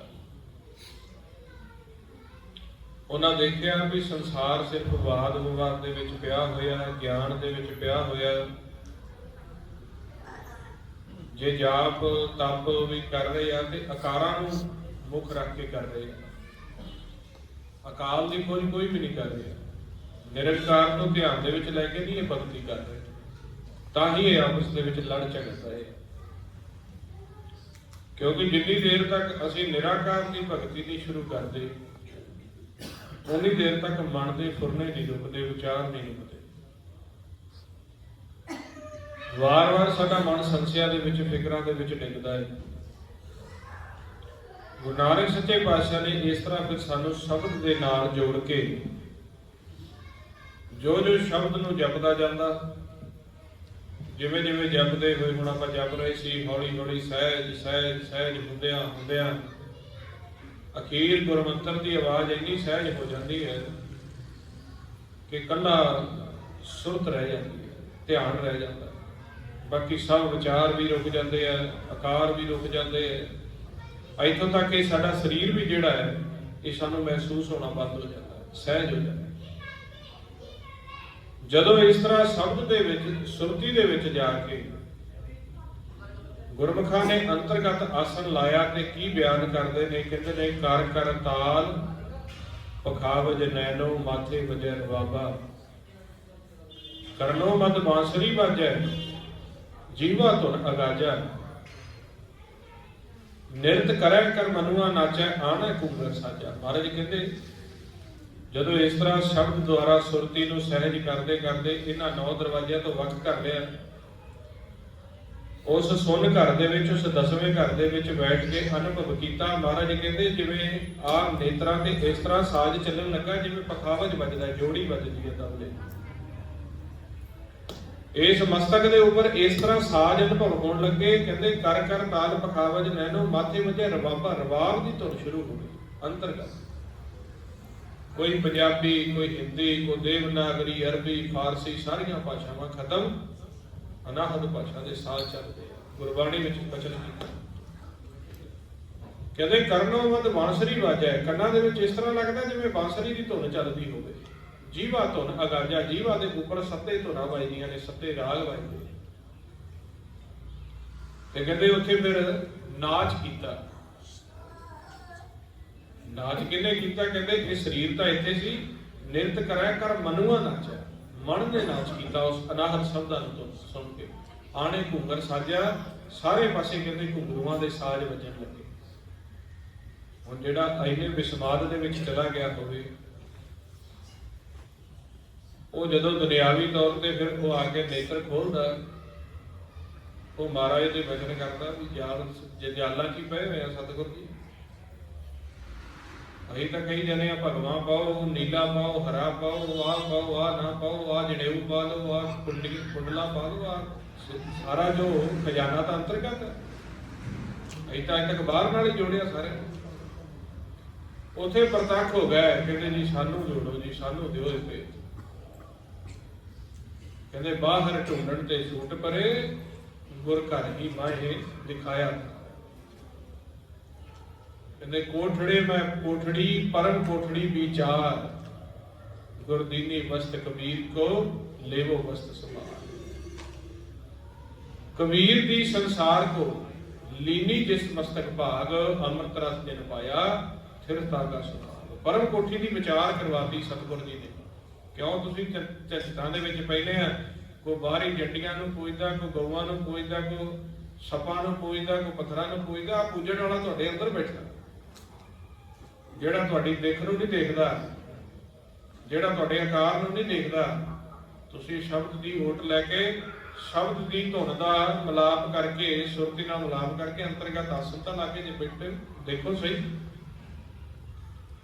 ਕਹਿੰਦੇ ਅੰਤਰਗਤ ਤੀਰਥ ਮਲ ਨਾਹੋ, ਅੰਤਰਗਤ ਜਾਓ। ਅੰਦਰ ਦੀ ਯਾਤਰਾ ਸ਼ੁਰੂ ਕਰਵਾ ਦਿੱਤੀ ਗੁਰੂ ਨਾਨਕ ਦੇਵ ਨੇ, ਉੱਥੋਂ ਕਹਾਣੀ ਸ਼ੁਰੂ ਹੋਈ। ਹੁਣ ਜਿਹੜਾ ਇਸ ਤਰ੍ਹਾਂ ਮਹਾਰਾਜ ਦੇ ਬਚਨ ਮੰਨ ਕੇ ਸ਼ਬਦ ਦੀ ਕਮਾਈ ਕਰਦਾ, ਉਹਨਾਂ ਦੇ ਨਾਲ ਰਹਿ ਕੇ, ਉਹ ਉਹਨਾਂ ਦਾ ਮੁਰਸ਼ਿਦ ਹੋ ਜਾਂਦਾ, ਉਹਨਾਂ ਦਾ ਸਿੱਖ ਹੋ ਜਾਂਦਾ, ਵੀ ਤੁਹਾਡੇ ਮੁਰੀਦ ਹੋ ਗਏ ਆ ਜੀ, ਮੁਰੀਦ ਹੋ ਜਾਂਦਾ। ਇੱਕ ਤੋਂ ਦੋ, ਦੋ ਤੋਂ ਚਾਰ, ਜਦੋਂ ਜਾ ਕੇ ਕਿਸੇ ਨਵੇਂ ਜੀਵ ਨੂੰ ਗੱਲ ਸਮਝਾਉਂਦੇ, ਉਹ ਗਿਆਨ ਦੇ ਝਮੇਲਿਆਂ ਵਿੱਚ ਪਿਆ ਹੋਇਆ, ਕੱਟੜਤਾ ਦੇ ਝਮੇਲਿਆਂ ਵਿੱਚ ਪਿਆ ਹੋਇਆ, ਫਿਰ ਉਸ ਦੇ ਉੱਪਰ ਉਹਨਾਂ ਵਿੱਚ ਇੱਕ ਖਾਸੀਅਤ ਸੀ ਵੀ ਉਹਨਾਂ ਜਿੰਨਾ ਪ੍ਰਚਾਰ ਕੀਤਾ ਉਹਨਾਂ ਕੱਟੜਤਾ ਨਹੀਂ ਧਾਰਨ ਕੀਤੀ। ਜੇ ਉਹ ਮੁਸਲਮਾਨਾਂ ਦੇ ਪਾਸ ਜਾਂਦੇ ਆ ਉਸ ਤਰ੍ਹਾਂ ਦੇ ਵਸਤਰ ਪਹਿਨ ਲੈਂਦੇ ਆ, ਜੇ ਉਹ ਕਿਤੇ ਜਗਨਨਾਥਪੁਰੀ 'ਚ ਜਾਂਦੇ ਆ ਉਸ ਤਰ੍ਹਾਂ ਦੇ ਵਸਤਰ ਪਹਿਨ ਲੈਂਦੇ ਆ, ਜੋਗੀਆਂ ਪਾਸ ਜਾਂਦੇ ਆ ਉਸ ਤਰ੍ਹਾਂ ਦੇ ਵਸਤਰ ਪਹਿਨ ਕੇ ਪਹਿਲਾਂ ਉਹਨਾਂ ਵਰਗੇ ਹੋ ਕੇ ਉਹਨਾਂ ਨਾਲ ਗੱਲ ਕਰਦੇ, ਫਿਰ ਉਹਨਾਂ ਨੂੰ ਪੁੱਛਦੇ ਵੀ ਜਾਪ ਤਾਂ ਬੜਾ ਕਰ ਲਿਆ, ਵੀ ਕਦੇ ਅੱਲਾ ਦੇ ਦਰਸ਼ਨ ਵੀ ਕੀਤੇ ਆ, ਤੀਰਥਾਂ ਤੇ ਆ ਗਏ, ਰਾਮ ਨਾਮ ਬੜਾ ਜਪ ਲਿਆ, ਕੋਈ ਮਨ ਦੇ ਵਿੱਚੋਂ ਕੋਈ ਕ੍ਰੋਧ ਦੀਆਂ ਲਾਟਾਂ ਘਟੀਆਂ ਵੀ ਨੇ ਕਿ ਉਸ ਤਰ੍ਹਾਂ ਹੀ ਕਰੀ ਜਾਂਦੇ। ਜਦੋਂ ਕਹਿੰਦਾ ਕਿ ਤਾਂ ਸਾਡੇ ਵਰਗਾ ਹੀ ਲੱਗਦਾ, ਫਿਰ ਉਹ ਅੰਦਰ ਦਾ ਭੇਦ ਦਿੰਦਾ ਵੀ ਅਵਸਥਾ ਨਹੀਂ ਹੈ ਦੇਖੋ ਬੜੀ, ਬਾਹਰੋਂ ਦਿਖਾਵਾ ਹੀ ਹੈ। ਫਿਰ ਉੱਥੋਂ ਗੱਲ ਸ਼ੁਰੂ ਹੁੰਦੀ। ਇਸ ਤਰ੍ਹਾਂ ਕਰਕੇ ਉਹਨਾਂ ਨੇ ਸ਼ਬਦ ਦਾ, ਸੱਚ ਦਾ, ਪ੍ਰਕਾਸ਼ ਦਾ, ਜੋਤ ਨਿਰੰਜਨ ਦਾ ਉਹਨਾਂ ਨੇ ਭੇਦ ਦਿੱਤਾ। ਇੱਕ ਨਵੇਕਲੀ ਗੱਲ ਸੁਣਾਈ, ਵੱਖਰੀ ਸਾਖੀ ਸ਼ੁਰੂ ਕੀਤੀ, ਕਿਹੜੀ? ਸਭ ਮੈਂ ਜੋਤ, ਜੋਤ ਹੈ ਸੋਏ, ਤਿਸ ਦੇ ਜਾਣਨ ਸਭ ਮੈਂ ਜਾਣਨ। ਤੇ ਉਹ ਜੋਤ ਪ੍ਰਗਟ ਕਿਵੇਂ ਹੋਏਗੀ? ਕਹਿੰਦੇ ਗੁਰ ਸਾਖੀ ਜੋਤ ਪ੍ਰਗਟ ਹੋਏ। ਜਿਵੇਂ ਜਿਵੇਂ ਕੋਈ ਗੁਰਮੁਖ ਤੋਂ ਭੇਦ ਲੈ ਕੇ, ਉਹਨਾਂ ਦੀ ਸਾਖੀ ਤੋਂ ਭੇਦ ਲੈ ਕੇ ਸ਼ਬਦ ਦੀ ਕਮਾਈ ਕਰਦਾ ਜਾਂਦਾ, ਉਹਨਾਂ ਦੀ ਜੋਤ ਪ੍ਰਗਟ ਹੁੰਦੀ ਹੈ। ਹੁਣ ਉਹ ਭਾਣੇ ਵਿੱਚ ਆ ਗਏ, ਉਹਨਾਂ ਨੂੰ ਕਿਹਾ ਵੀ ਇਹਨਾਂ ਨੇ ਸਿੱਖ ਲੈ ਲਈ ਆ ਸੱਚੇ ਪਾਤਸ਼ਾਹ ਦੀ। ਕਿਹੜੀ ਸਿੱਖ? ਸੱਚੀ ਸਿੱਖਿਆ, ਜਿਹਨੂੰ ਮਹਾਰਾਜ ਕਹਿੰਦੇ ਸੋ ਸਿੱਖ ਸਖਾ ਬੰਧਪ ਹੈ ਭਾਈ। ਜੇ ਗੁਰ ਕੇ ਭਾਣੇ ਵਿੱਚ ਆਵੇ, ਆਪਣੇ ਭਾਣੇ ਜਿਉ ਚੱਲੇ ਭਾਈ, ਵਿਛੜ ਚੋਟਾ ਖਾਵੇ। ਇਹ ਕਹਿੰਦੇ ਇਹ ਸਿੱਖ ਨੇ। ਉਹ ਸਿੱਖੀ ਜਿਹੜੀ ਉਹਨਾਂ ਸਤਿਗੁਰਾਂ ਨੇ ਸਾਨੂੰ ਫਰਮਾਨ ਕਰਕੇ ਇਸ ਤਰ੍ਹਾਂ ਬਚਨਾ ਕਮਾਈ ਦੇ ਰਾਹੀਂ ਦਿੱਤੀ ਸੀ। ਤੇ ਨਾਲ ਆਪਾਂ ਰੋਜ਼ ਪੜ੍ਹਦੇ ਆ, ਜਿੰਨੀ ਨਾਮ ਤੇ ਆਇਆ, ਅੱਗੇ ਬਚਨ ਪੜ੍ਹਦੇ ਆ, ਗਏ ਮਸਕਤ ਕਾਲ। ਜਿਨ੍ਹਾਂ ਨੇ ਨਾਮ ਨੂੰ ਧਿਆਇਆ ਹੈ ਤੇ ਬੜੀ ਮਸ਼ਕਤ ਦੇ ਨਾਲ ਧਿਆਇਆ, ਨਾਨਕ ਤੇ ਮੁਖ ਉਜਲੇ, ਉਹ ਮੁਖ ਉਜਲ ਹੋਏ ਆ ਕੀਤੀ ਛੁੱਟੀ ਨਾਲ, ਤੇ ਨਾਲ ਵੀ ਹੋਰ ਕਈਆਂ ਨੂੰ ਛਡਾ ਕੇ ਲੈ ਗਏ। ਹੁਣ ਜਿਨ੍ਹਾਂ ਨੇ ਇਸ ਤਰ੍ਹਾਂ ਸ਼ਬਦ ਦੀ ਕਮਾਈ ਦੀ ਗੱਲ ਅੰਦਰ ਬੈਠ ਕੇ, ਉਹ ਅਨਾਹਤ ਧੁਨਾਂ ਦੀ ਗੱਲ, ਸਮਾਜ ਦੀ ਜੋ ਸੱਚੇ ਪਾਤਸ਼ਾਹ ਨੇ ਅੰਦਰੋਂ ਖਜ਼ਾਨਾ ਦਿੱਤਾ ਨਾਮ ਨਹੀਂ, ਉਹ ਬਾਹਰੀ ਵਿਖਾਵਿਆਂ ਤੱਕ ਰਹਿ ਗਏ, ਬਾਹਰੀ ਪਖੰਡਾਂ ਤੱਕ ਰਹਿ ਗਏ, ਬਾਹਰੀ ਪੂਜਾ ਤੱਕ ਰਹਿ ਗਏ। ਸਤਿਗੁਰ ਨੇ ਸਾਨੂੰ ਭੇਦ ਦਿੱਤਾ 52 ਅਕਸ਼ਰ ਲੋਕ ਤਰੈ, ਸਭ ਕਿਛ ਇਨ ਹੀ ਮਾਹੇ, ਇਹ ਅੱਖਰ ਖਿਰ ਜਾਏਂਗੇ, ਉਹ ਅੱਖਰ ਇਨ ਮੈਂ ਨਾ। ਵੀ ਜੇ ਆਪਾਂ ਸਿਰਫ ਇਥੋਂ ਦੀ ਭਾਸ਼ਾ ਦੇ ਮੁਤਾਬਕ ਭਗਤੀ ਕਰੀ ਜਾਂਦੇ ਆ, ਮਹਾਰਾਜ ਕਹਿੰਦੇ ਸਮਾਂ ਪੈਣ ਤੇ ਭਾਸ਼ਾ ਦੇ ਅੱਖਰ ਖਤਮ ਹੋ ਜਾਂਦੇ ਆ, ਪਰ ਜਿਹੜਾ ਉਹ ਅੱਖਰ ਹੈ ਉਹ ਇਹਨਾਂ ਦੇ ਵਿੱਚ ਨਹੀਂ ਹੈ, ਉਹ ਹਮੇਸ਼ਾ ਹੀ ਅਮਰ ਹੈ। ਹੁਣ ਅੱਜ ਆਪਾਂ ਨੂੰ ਵੀ ਲੋੜ ਆ ਗੁਰਮੁਖ ਪਿਆਰਿਓ, ਅੱਜ ਆਪਾਂ ਉਹਨਾਂ ਦਾ ਜਨਮ ਦਿਹਾੜਾ ਅਵਤਾਰ ਪੁਰਬ ਦੀ ਖੁਸ਼ੀ ਦੇ ਵਿੱਚ ਜਪ ਤਪ ਸਮਾਗਮ ਕੀਤਾ ਹੈ, ਕੱਲ ਵੀ ਬਚਨ ਕੀਤੇ, ਅੱਜ ਵੀ ਸੁਬਾਹ ਵੀ, ਅੱਜ ਵੀ ਆਪਾਂ ਦੇਖੀਏ ਕਿ ਆਪਾਂ ਵੀ ਕਮਾਈ ਕਰਦੇ ਹਾਂ, ਨਾਮ ਸ਼ਬਦ ਦੇ ਨਾਲ ਜੁੜੇ ਹੋਏ ਹਾਂ, ਕਿ ਆਪਾਂ ਵੈਸੀ ਸਿੱਖ ਪਾ। ਹੁਣ ਆਪਾਂ ਨੂੰ ਕਈ ਵਾਰ ਗੁਰਮੁਖ ਜਿਨ੍ਹਾਂ ਨੇ ਅੰਮ੍ਰਿਤ ਦੀ ਪੌਲ ਨਹੀਂ ਲਈ, ਉਹ ਕਹਿੰਦੇ ਨੇ ਜੀ ਅਸੀਂ ਸਹਿਜਧਾਰੀ ਸਿੱਖ ਹਾਂ। ਅਸੀਂ ਕਈ ਵਾਰ ਪੁੱਛ ਲਈਦਾ ਵੀ ਸਹਿਜਧਾਰੀ ਦਾ ਮਤਲਬ ਕੀ ਹੁੰਦਾ? ਵੀ ਜਿਹੜਾ ਸੁਣ ਤੋਂ ਉੱਪਰ ਸਹਿਜ ਅਵਸਥਾ ਵਿੱਚ ਚਲਾ ਗਿਆ। ਸਹਿਜ ਧਾਰਨ ਦਾ ਮਤਲਬ ਹੁੰਦਾ ਹੈ ਜਿਹੜਾ ਸਹਿਜ ਨੂੰ ਧਾਰਨ ਕਰ ਗਿਆ, ਜਿਸ ਦੇ ਵਿਚਾਰ ਮੁਰਨੇ ਰੁਕ ਗਏ, ਉਹ ਸਹਿਜ ਧਾਰਨ। ਅੰਮ੍ਰਿਤ ਦੀ ਪੌਲ ਦੇਣ ਤੋਂ ਪਹਿਲਾਂ ਹਰ ਇੱਕ ਸਿੱਖ ਨੂੰ ਪਹਿਲਾਂ ਸਹਿਜ ਵਿੱਚ ਲਿਆਂਦਾ ਜਾਂਦਾ ਹੈ, ਪਹਿਲਾਂ ਉਹਨੂੰ ਸਹਿਜਧਾਰੀ ਬਣਾਇਆ ਜਾਂਦਾ। ਪਹਿਲਾਂ ਵਿਚਾਰਾਂ ਦੇ ਵਿੱਚ ਹੁੰਦਾ ਹੈ, ਕਦੇ ਨਿੰਦਿਆ ਕਰਦਾ, ਚੁਗਲੀ ਕਰਦਾ, ਈਰਖਾ ਕਰਦਾ, ਕ੍ਰੋਧ ਕਰਦਾ, ਕਦੇ ਕਿਵੇਂ ਕੋਈ ਨਸ਼ੇ ਕਰਦਾ, ਕੋਈ ਕਿਵੇਂ ਕਰਦਾ। ਉਹਨੂੰ ਪਹਿਲਾਂ ਨਾਮ ਜਪਾ ਕੇ, ਗਿਆਨ ਦੇ ਕੇ, ਗੁਰਬਾਣੀ ਦਾ ਉਹਨੂੰ ਪਹਿਲਾਂ ਸਹਿਜ ਵਿੱਚ ਲਿਆਉਂਦੇ ਨੇ, ਸਹਿਜ ਧਾਰਨ ਕਰਾਉਂਦੇ। ਮੈਂ ਕਿਹਾ ਤੁਸੀਂ ਸਹਿਜ ਧਾਰਨ ਕਰ ਲਈ, ਨਹੀਂ ਸਹਿਜ ਧਰਨ ਮੈਂ ਤਾਂ ਉਸ ਤਰ੍ਹਾਂ ਕਹਿੰਦਾ ਸੀ ਵੀ ਸਾਡੇ ਤਾਂ ਕੇਸ ਕੱਟੇ ਹੋਏ ਜੀ, ਅਸੀਂ ਸਹਿਜ ਧਰਨ। ਮੈਂ ਕੇਸ ਕਟਾ ਕੇ ਸਹਿਜ ਆ ਜਾਂਦੀ ਹੈ? ਨਾ ਸਾਨੂੰ ਸਹਿਜ ਧਾਰੀ ਦਾ ਪਤਾ ਤੇ ਨਾ ਸਾਨੂੰ ਖਾਲਸੇ ਦਾ ਪਤਾ। ਉਸ ਤਰ੍ਹਾਂ ਹੀ ਅੱਛਾ, ਜੇ ਆਪਾਂ ਕਹਿ ਦਈਏ ਵੀ ਤੁਸੀਂ ਚੋਲਾ ਧਾਰਨ ਕੀਤਾ ਹੈ ਜਾਂ ਹੋਰ ਹੈ, ਤੇ ਆਪਾਂ ਕਹਿੰਦੇ ਵੀ ਆ ਵੀ ਗੁਰੂ ਗੋਬਿੰਦ ਸਿੰਘ ਜੀ ਦੇ ਨਾਦੀ ਪੁੱਤਰੇ ਆ ਅਸੀਂ, ਤੇ ਨਾਦ ਚੱਲਦਾ, ਨਾਦ ਦਾ ਸ਼ਬਦ ਸੁਣਿਆ। ਜਪਜੀ ਸਾਹਿਬ ਕਹਿੰਦੇ ਪਏ ਨੇ, ਭੁਗਤ ਗਿਆਨ ਦਇਆ ਭੰਡਾਰਨ ਘਟ ਘਟ ਵਾਜੈ ਨਾਦ, ਘਟ ਘਟ ਚ ਨਾਦ ਵੱਜਦਾ। ਸੁਣਿਆ ਤਾਂ ਨਹੀਂ? ਜੋ ਪੰਜਾਂ ਪਿਆਰੇ ਨੇ ਸਾਨੂੰ ਵਾਹਿਗੁਰੂ ਗੁਰਮੰਤਰ ਸ਼ਬਦ ਦਿੱਤਾ, ਆਪ ਜੀ ਕਿੰਨੀ ਕੁ ਅਰਾਧਨਾ ਕਰਦੇ ਉਸ ਦੀ, ਕਿੰਨਾ ਕੁ ਜਪ ਜਪ ਲੈਂਦੇ? ਜਦੋਂ ਟਾਈਮ ਹੋਵੇ ਜੀ 2.5 ਘੰਟੇ ਜਪੀਦਾ ਹੈ, ਉਸ ਤੋਂ ਵੱਧ ਨਹੀਂ। ਅੱਛਾ ਜੀ, ਉਹਦਾ ਦਸਵੰਧ ਕੱਟੀਦਾ 24 ਘੰਟਿਆਂ 24,000 ਸਵਾਸ ਨੇ 2.5 ਘੰਟੇ ਦਾ, ਤੇ ਦਸਵੰਧ ਆਪਾਂ ਗੁਰਮੁਖ ਪਿਆਰਿਓ ਉਹ ਉਸ ਚੀਜ਼ ਦਾ ਕੱਢਦੇ ਆ ਜਿਹੜੀ ਆਪ ਦੀ ਹੁੰਦੀ ਹੈ। ਸਾਡੇ ਕੋਲ ਜੇ ਪੈਸਾ ਹੈ, ਅਨਾਜ ਹੈ, ਕੱਪੜਾ ਹੈ, ਉਸ ਦਾ ਆਪਾਂ ਦਸਵੰਧ ਕਰਦੇ, ਤੇ ਸਵਾਸ ਤਾਂ ਸਾਡੇ ਆਪ ਦੇ ਨਹੀਂ, ਸਤਿਗੁਰ ਸਾਨੂੰ ਦੇ ਦੇ, ਇਹ ਤਾਂ ਮੁੱਲ ਲੈ ਰਹੇ ਆਪਾਂ। ਸਵਾਸ ਇੱਕ ਇੱਕ ਸਵਾਸ ਅੱਗੋਂ ਆ ਰਿਹਾ, ਬਗਾਨਾ ਹੈ, ਸਤਿਗੁਰ ਦੇ ਰਹੇ ਨੇ ਸਾਨੂੰ। ਉਹਨਾਂ ਦੇ ਦਿੱਤੇ ਵਿੱਚੋਂ ਉਹਨਾਂ ਦਾ ਕਿਵੇਂ ਆਪਾਂ 2.5 ਘੰਟੇ ਕੱਢ ਸਕਦੇ ਹਾਂ, ਦਸਵੰਧ ਕੱਢ ਸਕਦੇ ਹਾਂ? ਉਹ ਤਾਂ ਬਗਾਨੀ ਚੀਜ਼, ਮਾਨ ਤੇ ਦੇਵੇ ਨਾ ਦੇਵੇ। ਹਮ ਆਦਮੀ ਹਾਂ ਇੱਕਦਮ ਮਹੌਲਤ ਮੌਤ ਨਾ ਜਾਣਾ, ਨਾਨਕ ਬਿਨ ਵੇ ਤਿਸੇ ਸਰੀ, ਉਹ ਜਾ ਕੇ ਜੀ ਪ੍ਰਾਣ ਉਹ ਦੇ ਰਹੇ ਨੇ ਸਾਨੂੰ, ਤੇ ਉਹਨਾਂ ਨੂੰ ਤੁਸੀਂ ਪੁੱਠੇ ਕਿਵੇਂ ਦੇ ਦਿਓਗੇ? ਤੇ ਮਹਾਰਾਜ ਸੱਚੇ ਪਾਤਸ਼ਾਹ ਕਹਿੰਦੇ, ਜੇ ਵੇਲਾ ਵਕਤ ਵਿਚਾਰੀਏ ਕਿਤ ਵੇਲਾ ਭਗਤ ਹੋਏ, ਅਨ ਦਿਨ ਨਾਮੇ ਰਤਿਆ ਭਗਤੀ ਗਈ ਹੈ ਸੋਏ। ਕੋਈ 2 ਕੋਈ 4 ਕੋਈ 5 ਨਹੀਂ, ਮਹਾਰਾਜ ਦਾ ਫਰਮਾਨ ਹੈ, 8 ਪੈਰ ਸੱਚੇ ਪਾਤਸ਼ਾਹ ਦੇ ਨਾਲ ਲਿਵ ਜੋੜ ਕੇ ਰੱਖਣੀ। ਆਪਾਂ ਇਸ ਤਰ੍ਹਾਂ ਕਹਿ ਕੇ ਛੱਡ ਦਿੰਦੇ ਆ ਵੀ ਜਿਵੇਂ ਆਪਾਂ 2 ਘੰਟੇ ਕਰ ਲਿਆ, ਚਲੋ 3 ਘੰਟੇ ਕਰ ਲਿਆ, ਉਸ ਤੋਂ ਬਾਅਦ 24 ਘੰਟਿਆਂ ਤੋਂ ਜੇ ਆਪਾਂ 3 ਘੰਟੇ ਕਰ ਲਿਆ ਤੇ 21 ਘੰਟੇ ਆਪਾਂ ਵਿਚਾਰ ਲਏ, ਫੁਰਨੇ ਲਏ। 3 ਘੰਟੇ ਆਪਾਂ ਅੰਮ੍ਰਿਤ ਇਕੱਠਾ ਕੀਤਾ, 21 ਘੰਟੇ ਉਸ ਤੋਂ ਬਾਅਦ ਆਪਾਂ ਵਿਚਾਰ ਫੁਰਨੇ, ਮਨਮੁਖੀ ਜੀਵਨ ਨਾਲ ਵੀ ਰਹਿਣਾ ਹੈ, ਕਿਰਤ ਵੀ ਕਰਨਾ ਹੈ, ਕਰਮ ਵੀ ਕਰਨਾ ਹੈ, ਤੇ ਆਪਾਂ 3 ਘੰਟਿਆਂ ਦਾ ਅਭਿਆਸ 21 ਘੰਟਿਆਂ ਦਾ ਵਜਨ ਨਹੀਂ ਚੱਕ ਸਕਦਾ। ਤੇ ਮਹਾਰਾਜ ਨੇ ਸਾਨੂੰ ਇਹ ਵੀ ਨਹੀਂ ਬਣਾਇਆ ਵੀ ਬਹਿ ਕੇ ਜਪਣਾ। ਉਹਨਾਂ ਨੇ ਤਾਂ ਜਿਹੜੇ ਬਹਿ ਕੇ ਸਮਾਧੀਆਂ ਲਾ ਕੇ ਬੈਠੇ ਸੀ, ਪਹਾੜਾਂ ਤੇ ਜਾ ਕੇ ਬੈਠੇ, ਉਹਨਾਂ ਨੂੰ ਲਾ ਕੇ ਲਿਆਏ ਵੀ ਇੱਥੇ ਕਰਦੇ। ਉਹਨਾਂ ਨੇ ਸਾਨੂੰ ਇਹ ਵੀ ਨਹੀਂ ਬਣਾਇਆ ਵੀ ਕੱਲਾ ਧਰਮ ਹੀ ਕਰੀ ਜਾਓ, ਕਰਮ ਛੱਡ ਦਿਓ। ਉਹਨਾਂ ਸਾਨੂੰ ਕਿਹਾ, ਕਰਮ ਧਰਮ ਤੁਮ ਚੌਪੜ ਸਾਜੋ, ਸਤ ਕਰੋ ਤੁਮ ਸਾਰੀ, ਕਾਮ ਕ੍ਰੋਧ ਲੋਭ ਮੋਹ ਜੀਤੋ, ਐਸੀ ਖੇਡ ਹਾਰ ਪਿਆ।